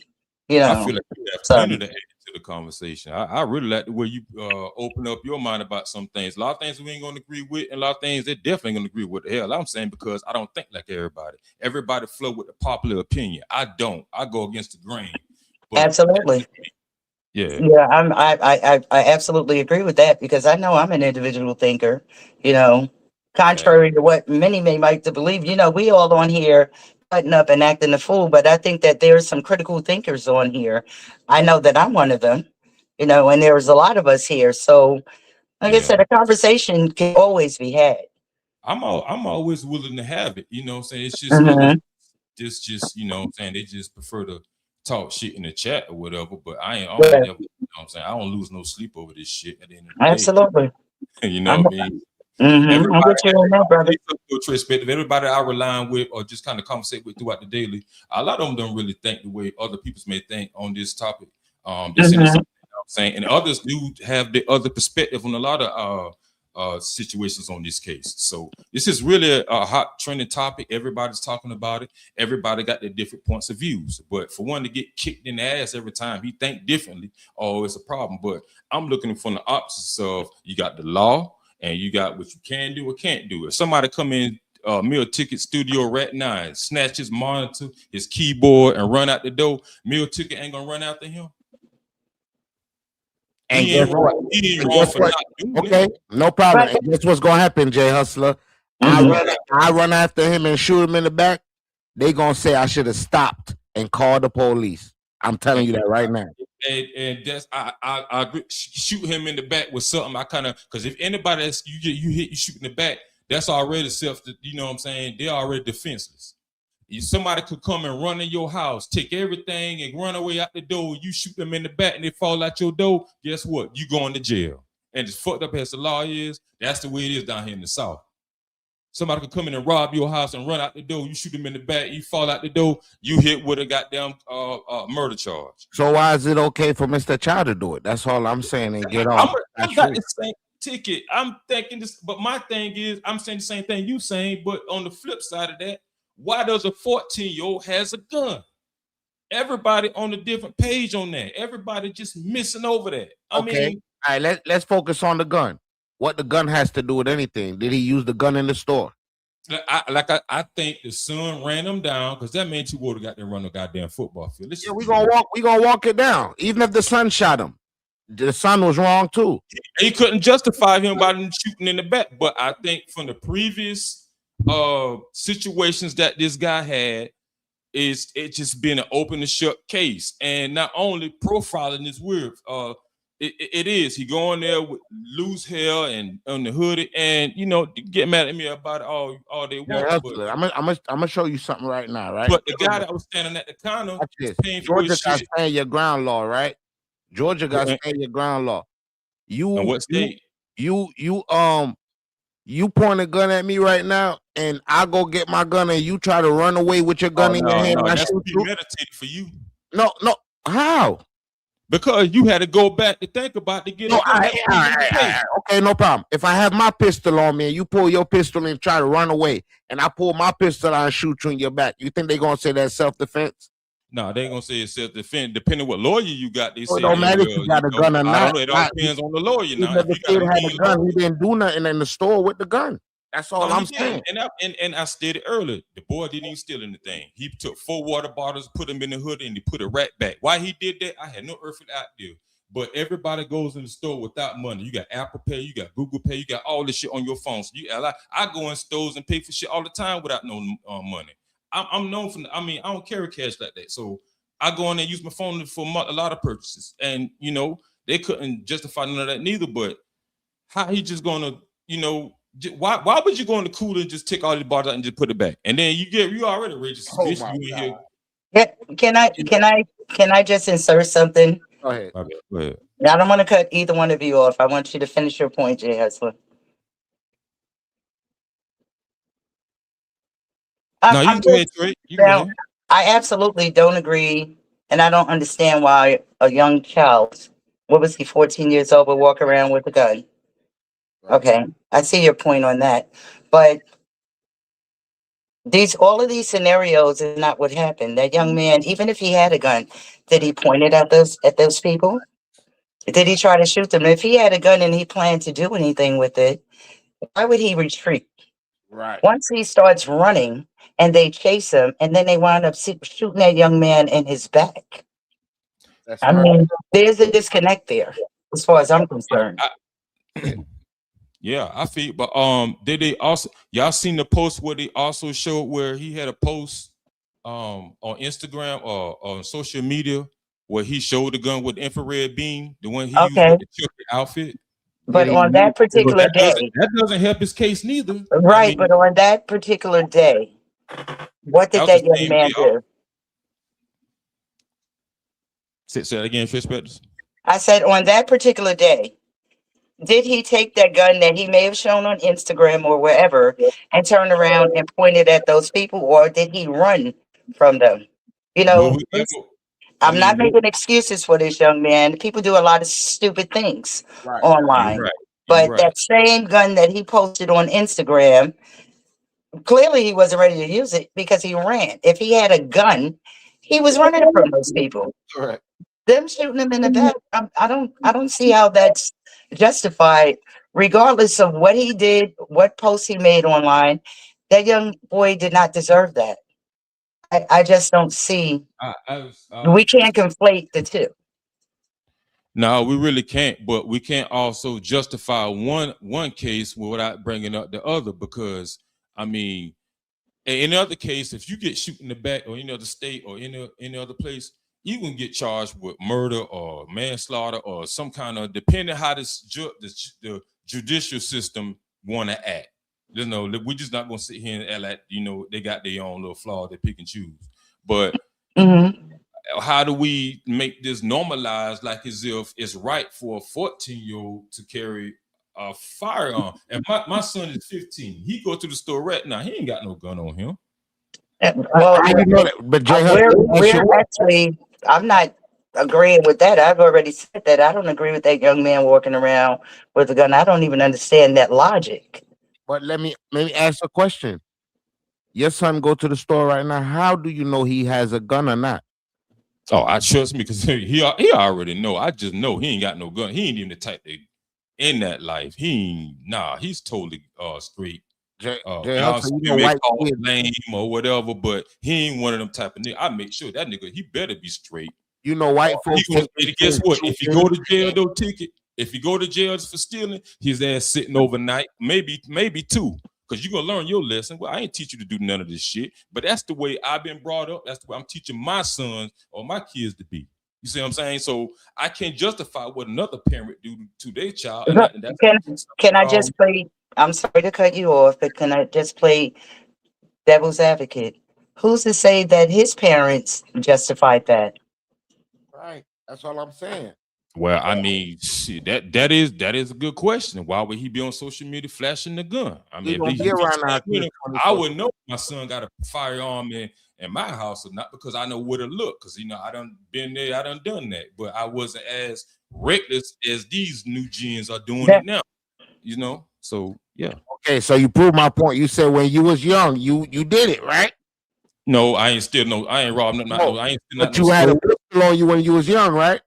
Yeah, I did a lot of dumb shit. I All admit right. that. So now somebody just come up and shoot you, and just because you had a pistol on you, ain't did nothing with the pistol. They ain't even know you had it. You just had it on you, and now you walk in the store and walk out. They chase you and shot you in your back. So I'm supposed to say you was wrong because you had a pistol on you, Jay Hustler? It depending who you talk to. Some may say, yeah, I was wrong. Yeah, I could say that. Some would say, why I had a damn my stupid ass. Why you got a pistol doing some dumb shit? And we look at it all the time on social media, man. These niggas is doing dumb shit. They young, they YNs. Yeah, we get it, but they do dumb shit, man. At the end of the day, as old niggas, older people like us, we know better. We shake their heads every time we see this shit on social media. It was stupid that what the fuck you did. And I don't for y'all to justify that. And for another thing too, I'm not saying that, but now with the guy that shoot him in the back, he was wrong for doing that. The son or either the father. They were wrong for doing that. So this shit it's a coin toss though, pimp. But That's what I'm saying. Y'all trying to nail me. Y'all trying to nail me from speaking on what we having a discussion. Ain't nobody nailing nobody. We just having a discussion. We on two different sides of the coin, so we just having a discussion. You feel me? It ain't no It ain't nothing no serious like that. It's just discussion. Yeah. Trust me. I mean, it's just me, man. I just we justifying him having a pistol. Nobody is justifying him having a pistol. It's wrong for him to have the pistol. Nobody is denying that. He's a young kid that don't know how to operate a firearm. He shouldn't have a firearm. No problem. Why the hell should he have one though? But that's not the situation we're talking about. We're talking about a store owner that chased a kid down that they said stole something that did not steal something. That's all it is. The gun has nothing to do with it. His pistol has nothing to do with it. He didn't use it on the man. Didn't point it at nobody. He didn't say, hey, this is a stick up. He didn't do none of that. He put his book bag down. He followed every directions they had in that store. Only thing he did was not purchase something and walk out, which everybody have a right to do. Nigga, I could go in any store, pick up anything, put it back, and walk the fuck out. That's not a crime. But you ain't got no gun on you though, Tick. Even with my gun on me, that's not a crime. It is a crime if you 14. That's not a crime for you to go on the store. Ticket, 14 years old. Put it back. If you walk in, what the pistol has to do with it? I put ticket. He's 14. All right, let's say he bought something. Let's say he paid for something, right? And nothing happened. Would they have known that he had a pistol on him? No. Probably not. Exactly. Probably not. So the pistol has nothing to do with nothing. The pistol has nothing to do with it. Okay, but Ticket, but it still go back to the point I'm trying to make though. Why is he having why he's already unlawful? You already wrong if you succeed that mission to pay for something out the store and you walk out. Okay, good. You got away with that. That don't mean that's the first time you done it. Okay, so you go in there already. You 14. You don't even know what's the trigger like. But you gonna go in there with a store at 14 with a pistol, and y'all can make these excuses, YNs this, YN that, they do it all the time. Yeah, they do. But what normal 14-year-old walking in the store with a pistol on top? But they had to run after him. I get that. That's this to come to find out later. We talk about the store incident. Ticket, you might have been in the store hundreds of times with a pistol. I'd have done it at an older age, but 14, 15, 16, 17, hell no. I was too much running around bitch. I was living like that. I was like that. Nigga, I was in school with a pistol. Okay. Well, I mean, I'm telling you, but that's why I could look at it. Not saying that I was right.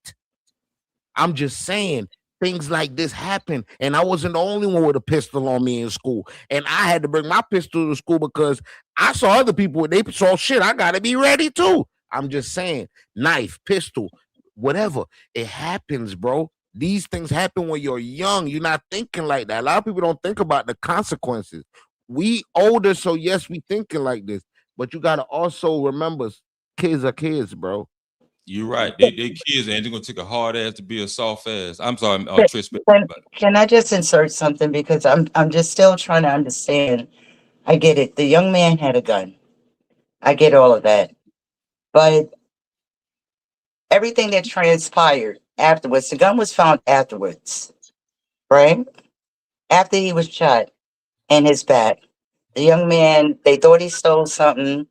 You know, if they're looking at him on the camera, if they see him on the camera standing by the freezer or the refrigerator where he picked the bottle up, then they saw that he didn't take anything. And then when if he shook his hoodie, and you can see that he didn't have anything, he picks up his bag, he goes to walk away. Why did they chase him? I don't get that. It don't make sense. I still don't understand that. It just don't make sense. That they're using the pistol to justify killing a kid. Him running wasn't helpful, but he was running. He was retreating. I just don't get why, he was shot in his back. Did he turn around? Did he wield the pistol at him? Did he get a chance to shoot at the man? I just don't understand how he got shot in his back and all these other scenarios and all these coulda, woulda, shouldas. All of that stuff didn't happen. The young man was shot in his back. And then they found a gun. Yeah. Well, and who can say, is that the gun that he showed on Instagram? Was that the gun that they found? I don't know if anybody seen the his lawyer footage, but not I'm sorry, not his lawyer, excuse me, it's the defense lawyer, the black guy that defended Child. He stated that the boy turned around and they said it was a gun. Now, if we just going off facts and off what these lawyers and defense attorneys are saying, he's from his words, the boy turned around. They said they yelled gun, but it don't make sense because if you turn around, how they shot him in the back. Exactly. I get that too. So all this stuff, they were wrong for chasing him if they let it be, especially a bottle of water. What the fuck? I mean, I don't care if it would been 5 bags of chips, 9 pack of 9 liters, or whatever it was. I feel like he should have stayed in the store. Because any other crime, if you shoot somebody in the back, you go into jail. But check me out. So the lawyer shit is bullshit because nigga, I turn around, you see a gun, but I still end up getting shot in my back twice. How? If I turn around with a gun, why you ain't shoot me in my chest, in my head, in my what's up? Why my back? How my back? How? My back had to be turned to you. Okay, well, the defense attorney, a black lawyer, stated that the boy turned around, they yelled gun. So was the gun visible? But it still don't make any sense because, like I keep saying, because 1 and 1 ain't equaling 2. If he had to turn around, how to get shoot in the goddamn back? But they saying he said in court that they yelled out gun. So it doesn't make sense to me. Now I don't know if y'all seen most of the videos from the lawyer defense that he was saying, and then you hear a lot of the stuff that the media is pushing. But can I just ask Jay Hustler? So there's a video showing that the young man turned around and waved his gun, or is that what they're saying? I haven't. I don't think nobody has seen the video. They're going off the defense attorney words when he was telling it in the courtroom, and it's viral. So he went viral. So it's basically some story he conflated that was may or may not have been conflated. But my thing is this. If the young man turned around and he had a gun, and then he turned back around and kept running, if he had a gun, he could have shot them. I totally agree. I'm agreeing with you, but that's why I kept saying earlier. If he turned around and they yelling gun, why have he been shot in the stomach, chest, or whatever? You gonna wait till you turn around to shoot him in the back? That's why I'm saying. I mean, I got too. Yeah, that's what I'm saying. But he went viral when he was in the courtroom where he was stating, I got to keep repeating this, goddamn.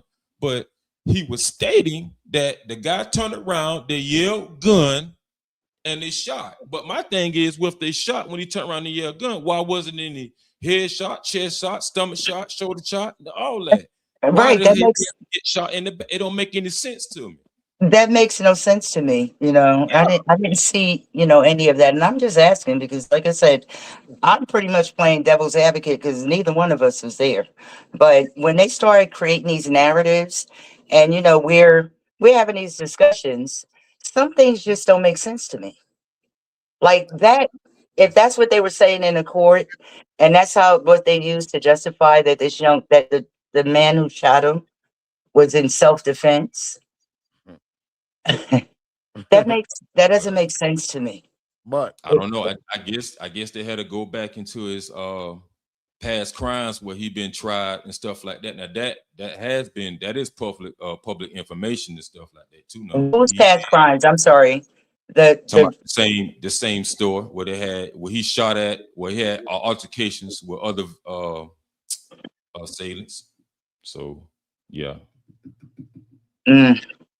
Wow. All that's been exposed in court too. So yeah, it is really public documentation. So I'm just going off right. Like I said, I haven't really followed that particular case. I heard about it, of course, but I didn't follow it to that level. But even just listening, hearing what you're saying now and just looking at this video, none of that makes sense to me. Yeah, it really logically, as a person that tries to think logically, that doesn't make sense.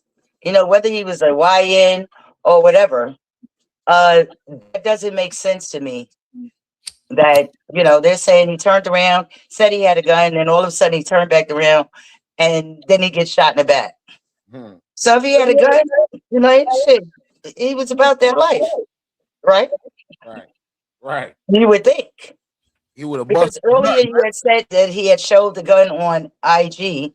You know, all of this other stuff, that none of that makes sense to me. Exactly. I don't know. And also, let me put the two stories together. Carmelo Anthony never posted a knife on Instagram or any social media, right? Right. So he's not no thug, right? And he was defending himself to somebody that actually put hands on him. And Right. look at the different outcomes. That's all I'm saying, bro. And exactly. I just don't get that. I just don't understand how, like we were saying earlier, he walked under the tent. He walked under the tent by himself because it was raining outside. Then 30 or how many other teenagers come up and aggress him. As a 17-year-old, what are you gonna do? Oh, let me go find my coach. Or it's like, oh, wait a minute. Thank you. What neighborhood was he in? Is that neighborhood known for, you know, for certain things? And I'm not. That's not even it being a hood. That's just them knowing they're going out to the suburbs, knowing that them, you know, them clear folks out there don't appreciate our kind coming in there. I'm saying it could be so many different scenarios, but the simple fact that they're saying that that was premeditated doesn't make sense to me. Shit. I feel what you're saying, but I feel like anybody that just come to a school with any kind of weapon, that's already, you know, against the law anyway, or just Like I said though, Jay Hustler, a pen is a weapon. Well, I mean, that's what school. I mean, that's school supplies. I mean, that's something that if you're gonna do it like that, they're still gonna give you a charge for it, though. Ticket, no matter what you use, you can go to the bathroom and get a goddamn toilet plunger. They still gonna charge you for something. And you know how young kids is these days. They're gonna bring any little thing because they're cowards and they're scared. It's Right, but the tragedy of it all, and I'm sorry to cut you off. The tragedy of it all is that 2 lives were taken.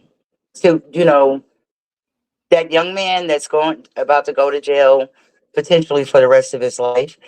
If I'm not mistaken, Texas is a state that has capital murder. Like they believe in a death penalty, right? Is that something that's on the table for that young man? Unfortunately, that other young man lost his life, and I am in no way am saying that, you know, he shouldn't have aggressed him, but as a 17-year-old mind, all you see is a bunch of people coming at you. What's gonna happen?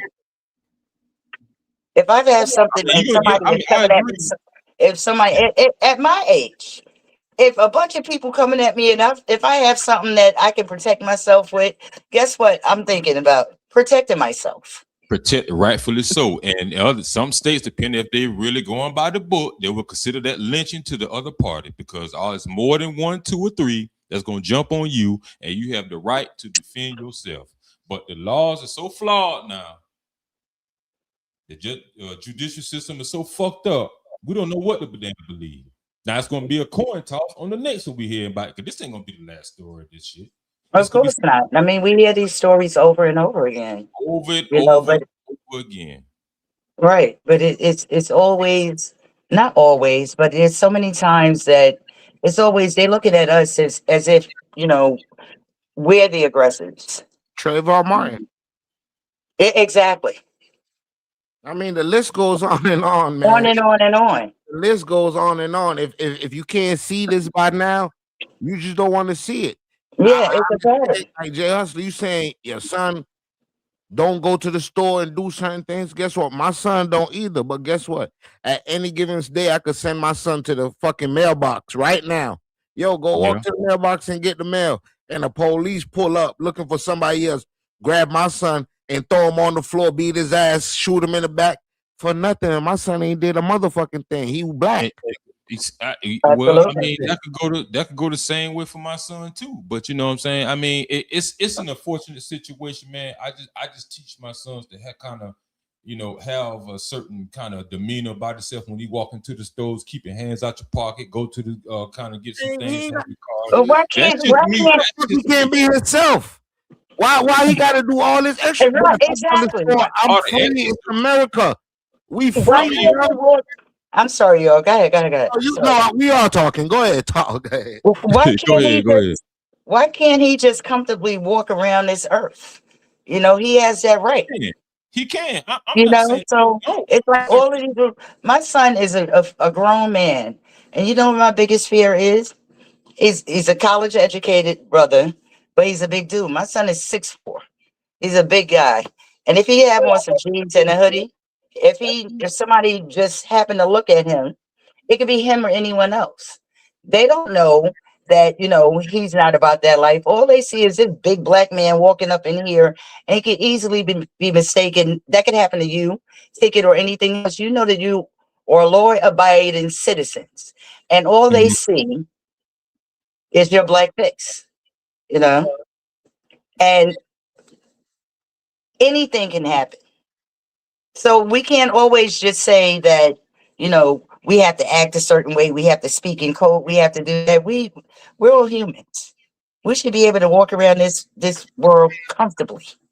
I totally agree with you on that, Trey Spectors. And as a matter of fact, I got a homeboy back in South Carolina. He like 6'5", 6'6", big dude. I mean, he he need to be on the line or something. I mean, he real cool ass nigga. So, but you know, he don't have these problems when he go in the store. They dapping him up, showing him love, and telling him, you know, he could, you know, but he, you know, he do so much business with them. You know, he just going in with the store. Sometimes they let him get some stuff free. But it depends on what. But Jay Hustle, what if he goes into a store that they're not familiar with him? All they see is this big black man walking in the store. Respect. I think that he'll get the same. I ain't gonna say they're gonna let him get something free, but I'm think that they wouldn't be like profiling him like he just somebody's gonna. Nah, they ain't gonna look at him that way. I mean, I'm just saying that's from somebody that I know personally. And your son could be as well too, Trispect. Well, my son is already run into these situations, you know.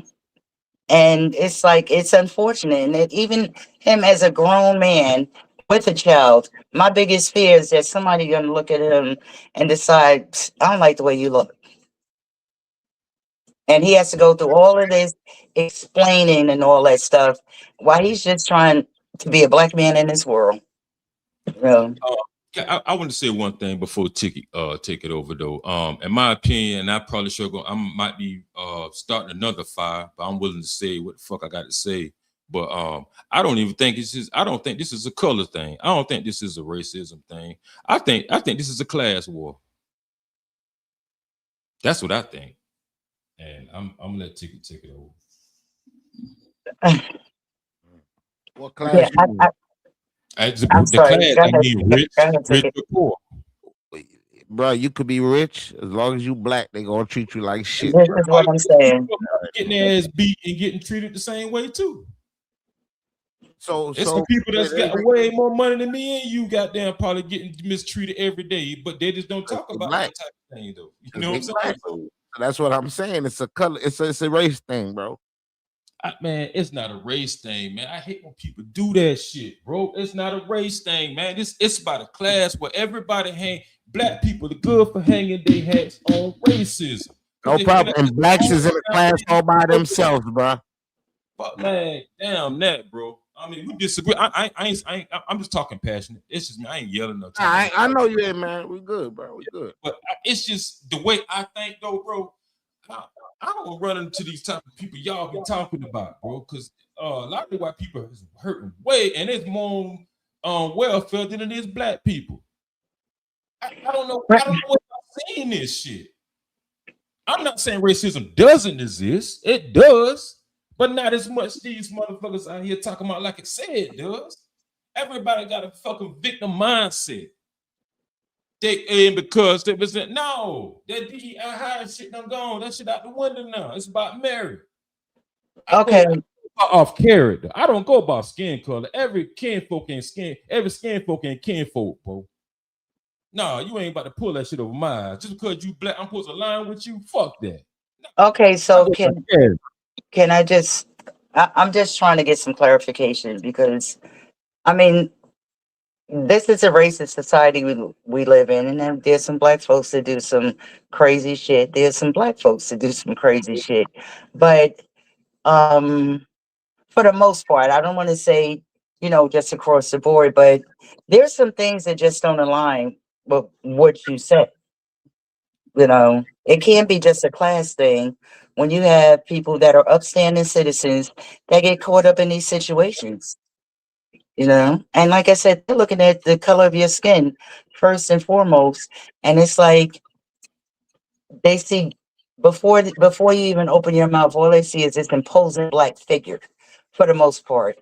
When you see all these other situations where the cops will do, or people will do everything that they can to de-escalate a situation where there's some young white white man, a young white kid, he wilding out. Oh, he's just emotional. He's going crazy. But when a young black kid acts the same way, look at that YN.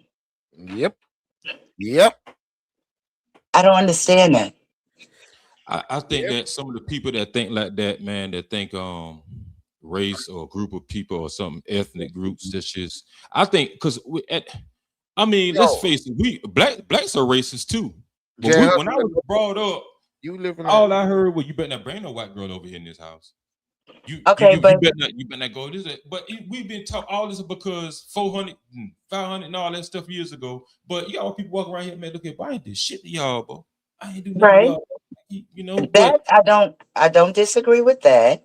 That's something that's been said, but I'm just saying you're conflating a few things, and it's like conflating the two traits. I got to stop you right there. I hate that we say I'm not conflating. It's aligning with everything we're talking about. It's just that some just won't accept it or just trying to make it fit the conversation. I'm not conflating it because I'm touching on all grounds. You may not right, agree with. but how can we move on to the next subject if we didn't get some clear understanding on one thing? I mean, we can talk about everything. I'm here for the conversation. So But what was it that I didn't answer that you asked me right, specifically? but when you were saying that you don't think that it's a race thing, you think it's a class thing, I totally disagree with that. Okay, well, you disagree, and I made that statement. I don't know if Meal Ticket inserted. I thought he might have said something after that, but I really do. I really do think her that. point. Let's hear her point. Who? Let's hear her point. She said she disagreed with it. Let's hear her point.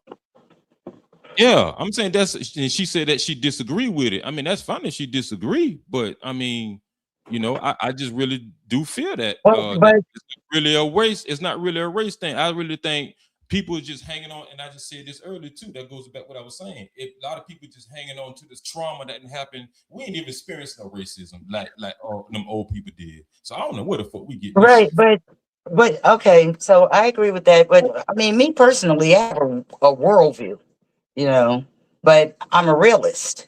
I've been to too many different parts of the world, and I see that, like shit goes on, but I know that shit happens to us in other places, the same shit that happens here.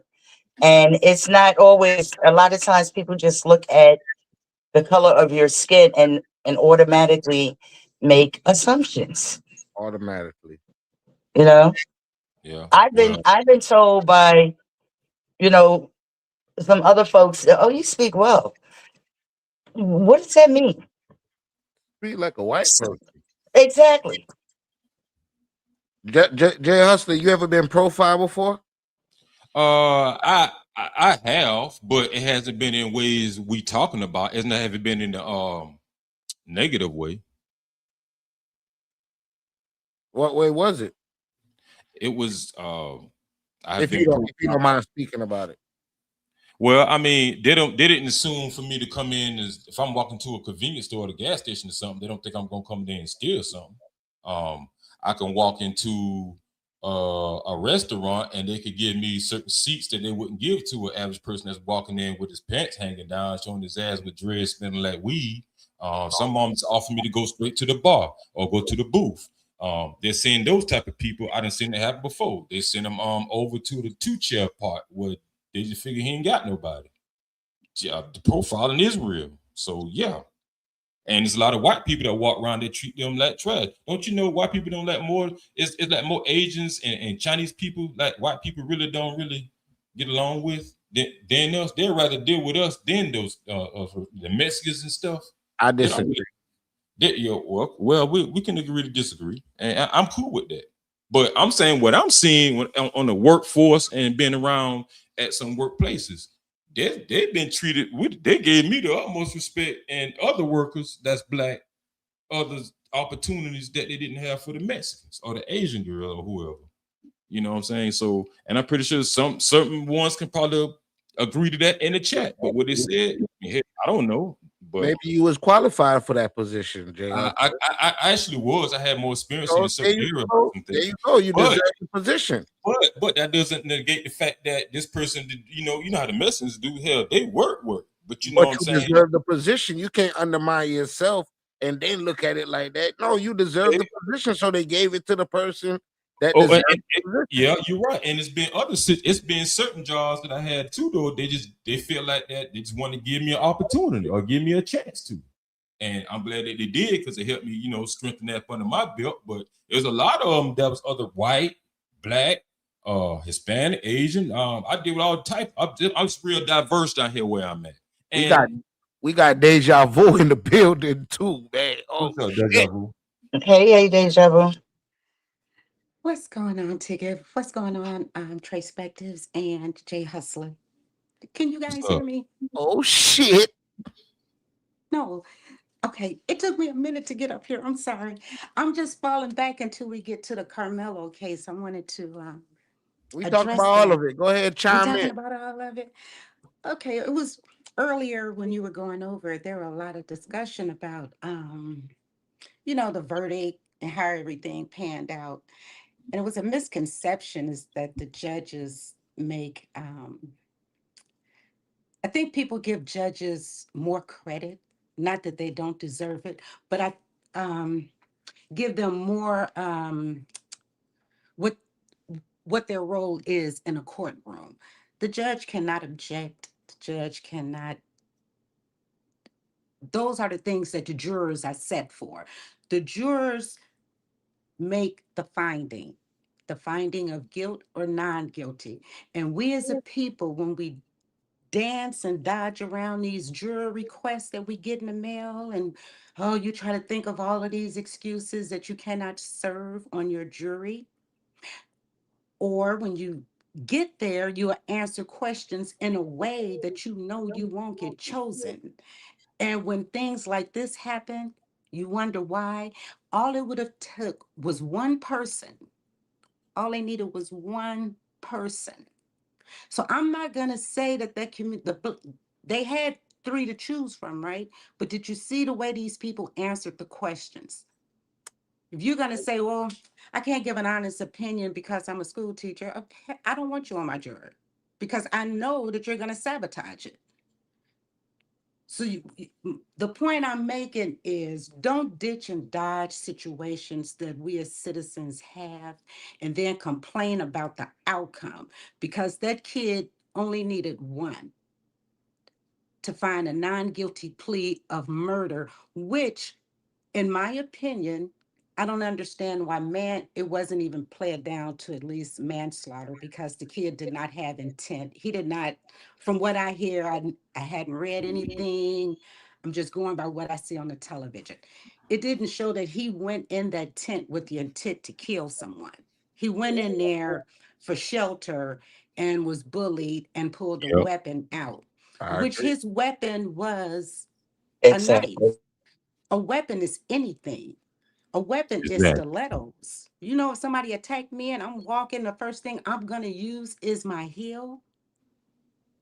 My heel alone can put your dog, it can hit you I can knock you in your temple. I can hit you in your eye socket. I can step on any part of your body with a stiletto and do more to you than what that knife did. So I'm saying that to say, don't be so easy to judge. Now, if the judge or the prosecutor were friends of that family, then that could be grounds of appeal if that's true and not just rumor on social media, because that judge should have recused himself from that courtroom when he realized he knew that family. Okay, I'm on mute. Just wanted to say that. God I damn, you agree. sound like a white You're girl. on point. I'm just playing. I'm just playing.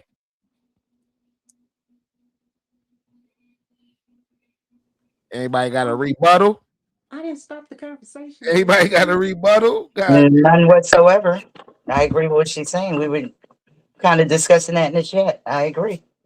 That's a fact. That's a fact. That's a I ain't got fact. an issue with what she was saying. So yeah, I mean, she was cooking, man. She was What cooking. about the Mr. Child case with the 14-year-old? I just, How you I feel was, about that when one? you all were going over that, I was trying to get on this thing. I just want to tell Jay Hustler.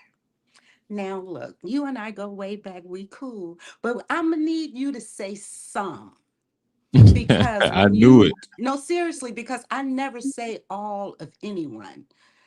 But me personally, my hairstylist, my nail tech, my esthetician, they're all Black. No one can serve as me if you don't look like me. How are you going to do my hair if your hair isn't like my hair? Well, How are you going to you wax was my body someone. if your hair is not like mine? So all Black women don't wear weave. I've never in my Um. life had anybody's hair on my head but what God gave me ever. Okay. Once So again, we talking about you. You talking about you though, Miss Deja Vu. that's With why all due I said respect, I started you. off with saying, say some. Don't just leave an I open never statement. label. I never label all Black You women. said Black women. You didn't say some. You didn't say a few. You said Black I might. I women. might have checked. So I any might have Black typed that in the woman chat. that's in this audience that's listening and did not fall into those categories are probably offended. Had you said some Black women or the Black women that I thought I you said know? that. No, I That's, you thought I said said Black that. women. that's how I You said wound up Black on it. women. That's I'm why sorry. Trish. Let me just insert. That's how I wound up on this link. Well, I might have said that. I might have put that in the chat. You know, I'm typing so much trying to keep up with the conversation. I might have said it in the chat. I'm not going to sit here and say that I didn't. But when I came up on here on the panel, I did. I always said some, most, several, not all. But I did say something in that state in that nature about when I was speaking on that. But if I happen to speak like that and I said that, then my apologies, because I'm really trying to learn how to really like I'm just speaking in general, but not to the all. Now, it's be some minority like you that go to people who look like you. I'm not even if the if the shoe don't fit, then don't wear it. But I'm saying it's more Black women that I see on the daily that goes to these hair salons. They buying hair, they getting there, and everybody see this. So I'm not speaking on all Black women. I keep saying y'all, that's what I always keep saying.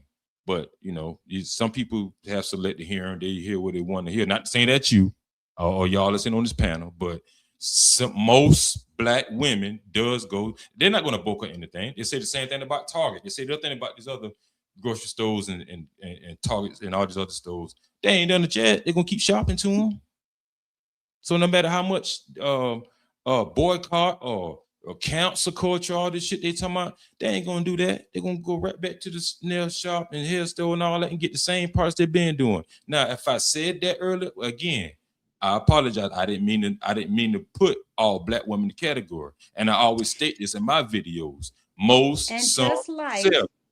let's take a pause. And just like when you said boycotting and all of this, you have to go with what you go with. I will never let a person tell me not to go into a store because the experience they have. I go to Target.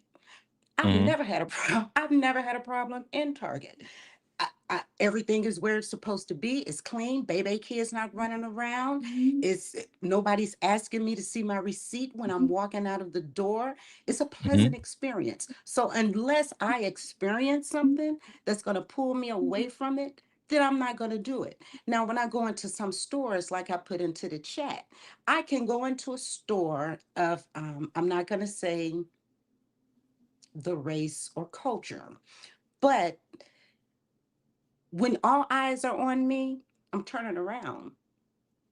Period. If all eyes is not on me, but a young Black man that may come behind me, I'm turning around.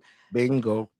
If it Okay. smells of Exactly. old food and old meat as soon as I walk in the door, I'm turning around. So we have Okay, choices. I have choices. So I don't go with the masses. You're not gonna tell me, young facts. you, who to shop with because it's my money that I work so hard for. And I'm going to spend it with who I choose. If I chose to go to anyone outside of my race to do my personal things, that would be my choice. I don't, but I have the choice to do so. I'm going to go with how people treat me because just here on our Absolutely. little YouTube section, the way we treat each other is just pitiful.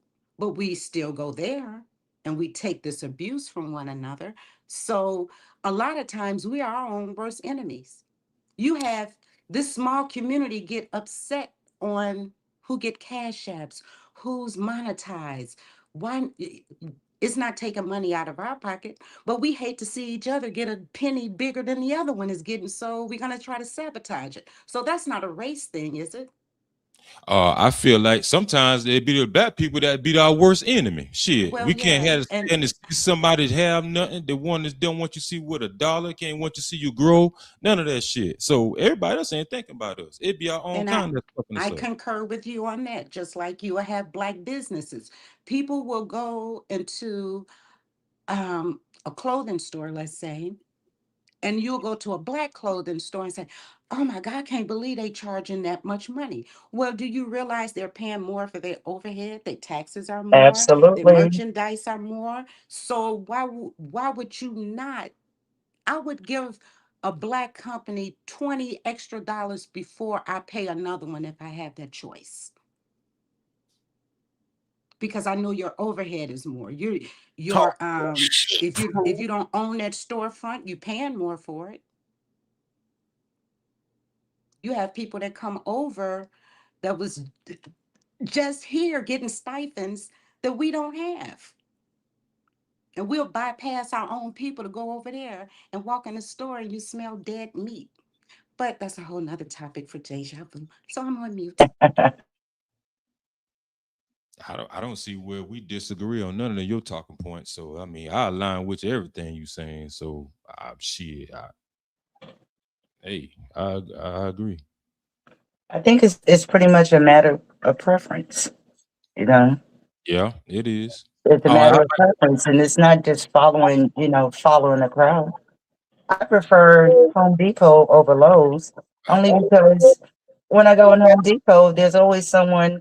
If I need something, they'll walk me over to what I'm not. If I'm not sure where something is at, and Lowe's, I don't get the same thing, same experience in Lowe's. Yeah, yeah, it's you got great. my preference is to go where I feel like I'll be helped. And that's just on the basic level. I feel you on that. You got great shopping experience. They're showing you a different, you got somebody that's always helpful and stuff. Now you go on Walmart, you got some chick, whether she white, black, Asian, whoever she is, she gonna point in the Exactly. direction where you need to go. Or it's with an attitude. Well, goddamn, if you ain't want to come to work, Hey, why the fuck you hey, came? hey, hey, Exactly. hey. Me personally, I love shopping at Walmart. And me too. I go there all the damn time and go to goddamn deja I vu don't care how much time I Target. gotta show my receipt when I leave. I like it though. I'm just talking. Hey, the topic Deja Vu was talking about, she said about with Target. I've been at Target the other day to grab some things out of there because it was just convenience for me. I go in there and shop too. It's been a few times I walked in there a while back. It's been years ago in South Carolina. Shit, some black girls was in there. They got them by security and they might have stole something. I left, so I don't know if they did or not, but they wouldn't be around there if they didn't. So I'm Yeah. just Well, you saying. guys, not to cut you off, I'm sorry, Jay Hustler, forgive me. I'm about to jump back in the chat. And I just wanted to say that really about the Carmelo case is, and I'm also, please, if you all get jury notices and summons in your mail, don't dodge those things. That's something that you should want. I would be offended as a taxpayer citizen as to why I'm never chosen for jury because that one person in Texas that dodged that jury notice could have helped that child not go to the penitentiary. Because trust me, when those doors close on him tonight, if he's released tomorrow, his life will never be the same. That is an experience that I would not wish on nobody, especially an undeserving person. So on that note, I'm back in the chat. Peace. Shout out to you. Shout out to you. Shout out to you, How I Deja get Vu. down? I'll drop it. Oh, oh. Shout out to Deja Vu, man. Shout out to Trey Spectors, man. Shout out to Jay motherfucking Hustler. It's a Man, good shout out to everybody that's on the discussion, panel. man. What's up? We need these healthy discussions, man. We gonna be having. Hey, I'm down for them, bro. I'm down for them. I mean, everybody they ain't gonna agree with the shit I say, but that's the whole point of a self-thinker and an independent thinker. I think for myself, and you know, if you could, and we can all agree to disagree. You know what I'm saying? I'm gonna always have pushback in the chat, but that shit don't bother me though, because I know what it is. I know what I think about. So that shit don't bother me none whatsoever. I'm always gonna go against the grain. I'm gonna be controversial. I'm always push back. I don't give a fuck about what nobody else think of me, bro. I'm gonna keep thinking, you know.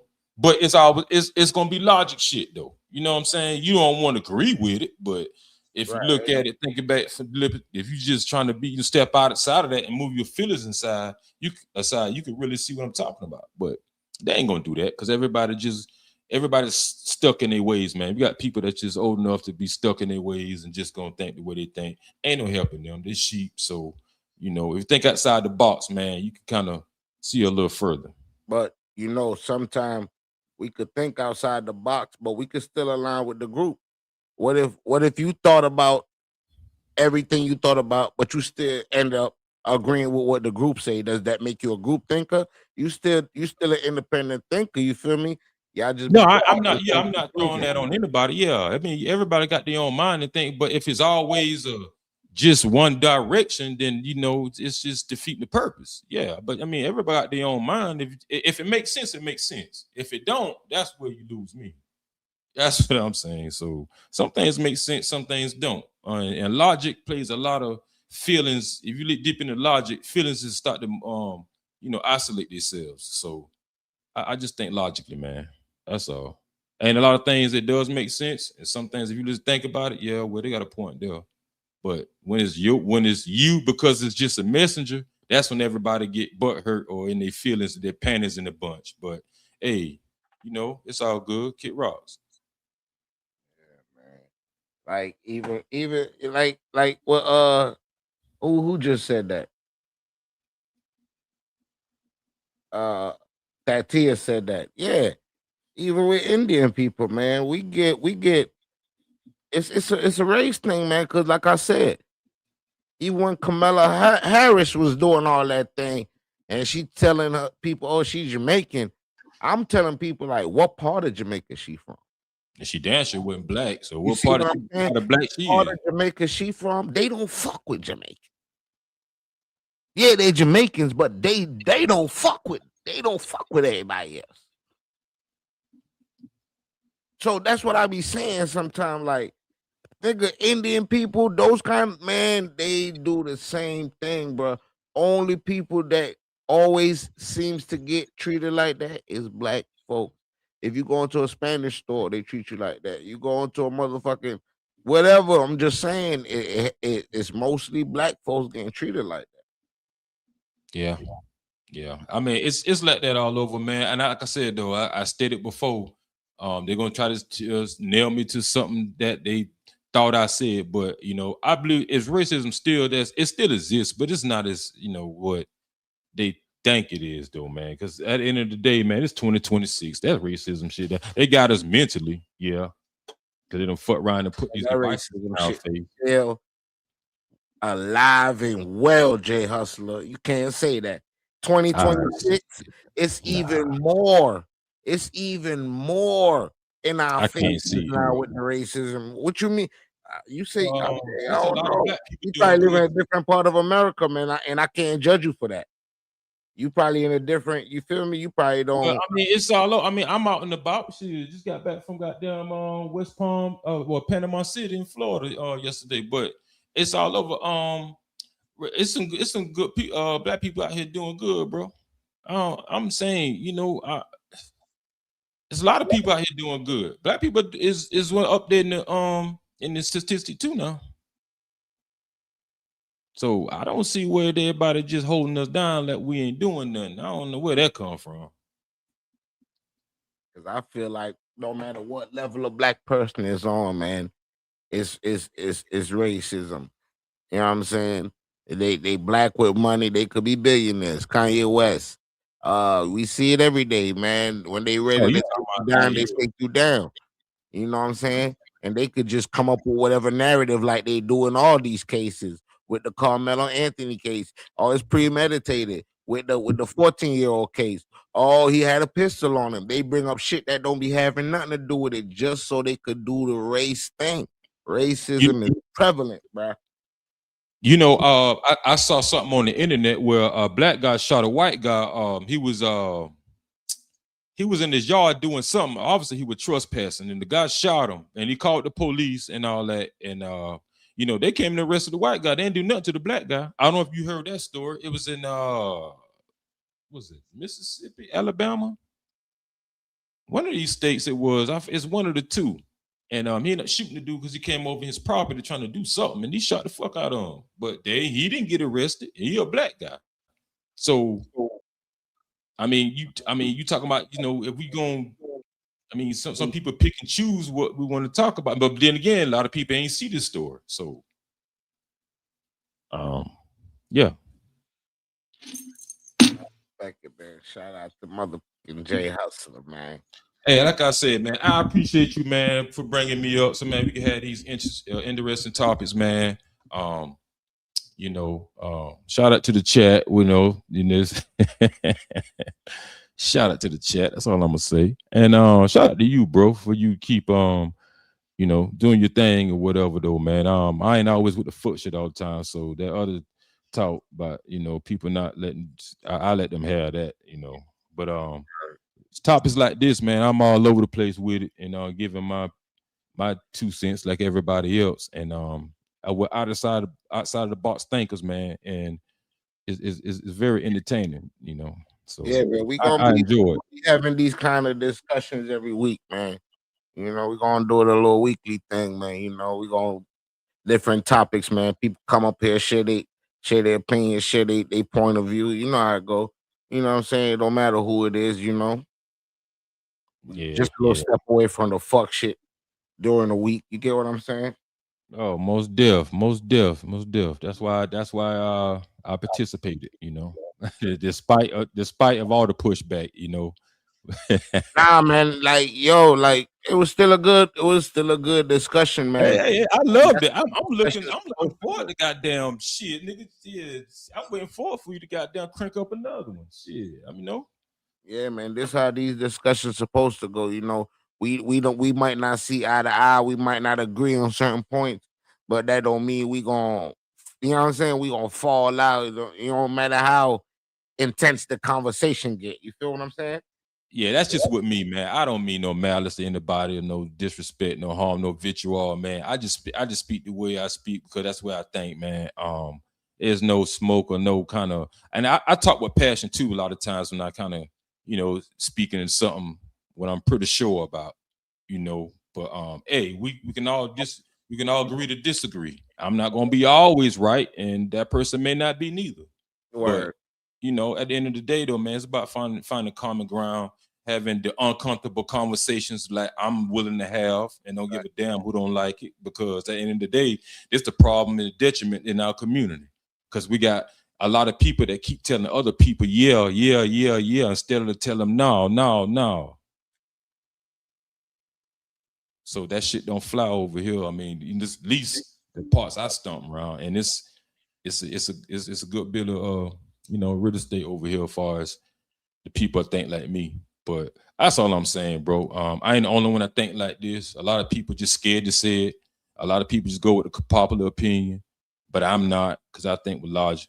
And not to say other people don't neither, because there's a lot that makes sense, but in a different way, you know, it is what it is.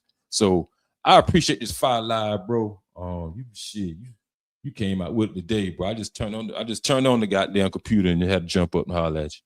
Man, I appreciate you coming through though, man. For real, man. You know what I'm saying? Straight up. Appreciate that, man. And I was Yeah, supposed to be here for an hour. I was supposed to do it for an hour, but conversation is on point, man. So you feel what I'm saying? you already know. You already know. And shout out to the goddamn Loner Nation too, my nigga. Shit. So Man, I uh appreciate you, man. some of the winter come around. I'm gonna need some winter get a hoodie or something. You know I got you, man. You know I got you. Already. I'm back Hey, working, man. I'm back working. yeah. And tell them lazy motherfuckers to get up and show some support too. All that talking they doing. Right. I All heard right, that. Pimp. I catch you on the next go to around, man. You Salute to you, already man. know, Try Jay. live. And I catch with you the next time, Pimp. Yes, Salute. sir. Appreciate you, man. Shout out to Jay motherfucking Hustler in the building, man. Shout out to Trey Spectors. Shout out to motherfucking Deja Vu pulling up. God damn. Yeah, man. The discussion was a great discussion, man.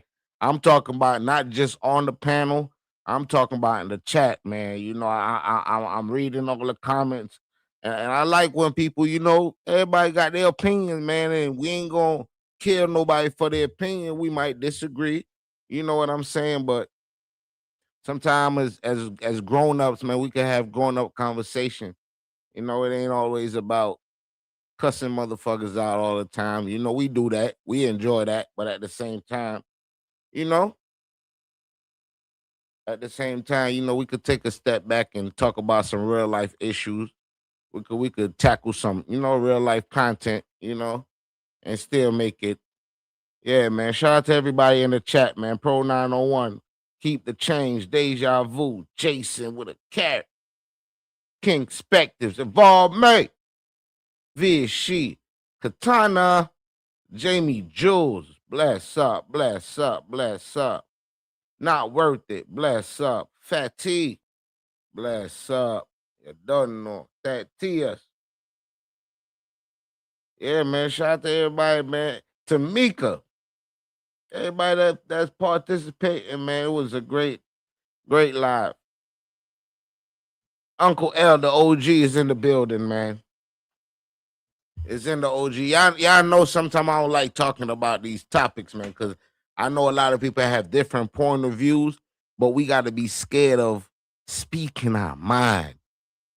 We got to stop being scared of speaking our mind. We just say what we say. We have a discussion. We ain't got to fall out behind every disagreement. You know what I'm saying? So, yeah, man, we going Miss Melanie in the building. Bless up, bless up, bless up. You know? Yeah, this gonna be weekly, man. 4 on 5 Tiff. Bless up. It's gonna be weekly, man. We're gonna do it weekly, man. You know, I don't if I'm gonna do it, I was just gonna be one day a week. You know, one day for this, one day for that. You know what I'm saying? And that's how we gonna rock out, man. You know, we ain't always gotta be on the bull. We could take a step back. And I like it when I told y'all, I like when it be like this, you know. It's more it feel more like a real discussion. You know, we ain't got a whole bunch of people in here just trolling, and we got people that's actually a part of the content. Mrs. Baker, bless up. We got people that's a part of the content. So, you know what I'm saying? Y'all know, man. I like when the numbers is like this. You know, it was great. It felt good. You know, we just did what we had to do. Everybody participated, and we going out, man. Shout out to the ladies coming up, sharing their point of view, man. We needed that. Shout out to Jay Hustler coming up, sharing his point of view, man. We needed that. You know what I'm saying? It just makes us look at things from different angles. You know, we see how everybody think. You know what I'm saying? So I appreciate y'all again, and we gonna take them up out of here, man. We gonna take them up out of here, man. Appreciate the people. Shout out to Johnny Blaze. I seen Johnny Blaze earlier. Shout out to Johnny Blaze.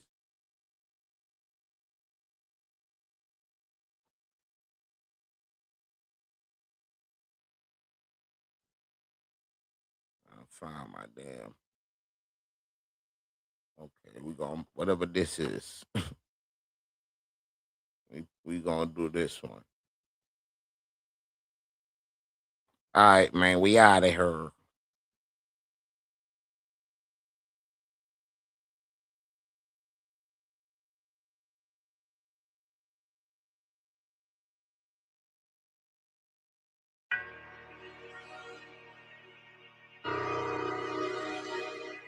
Buddha.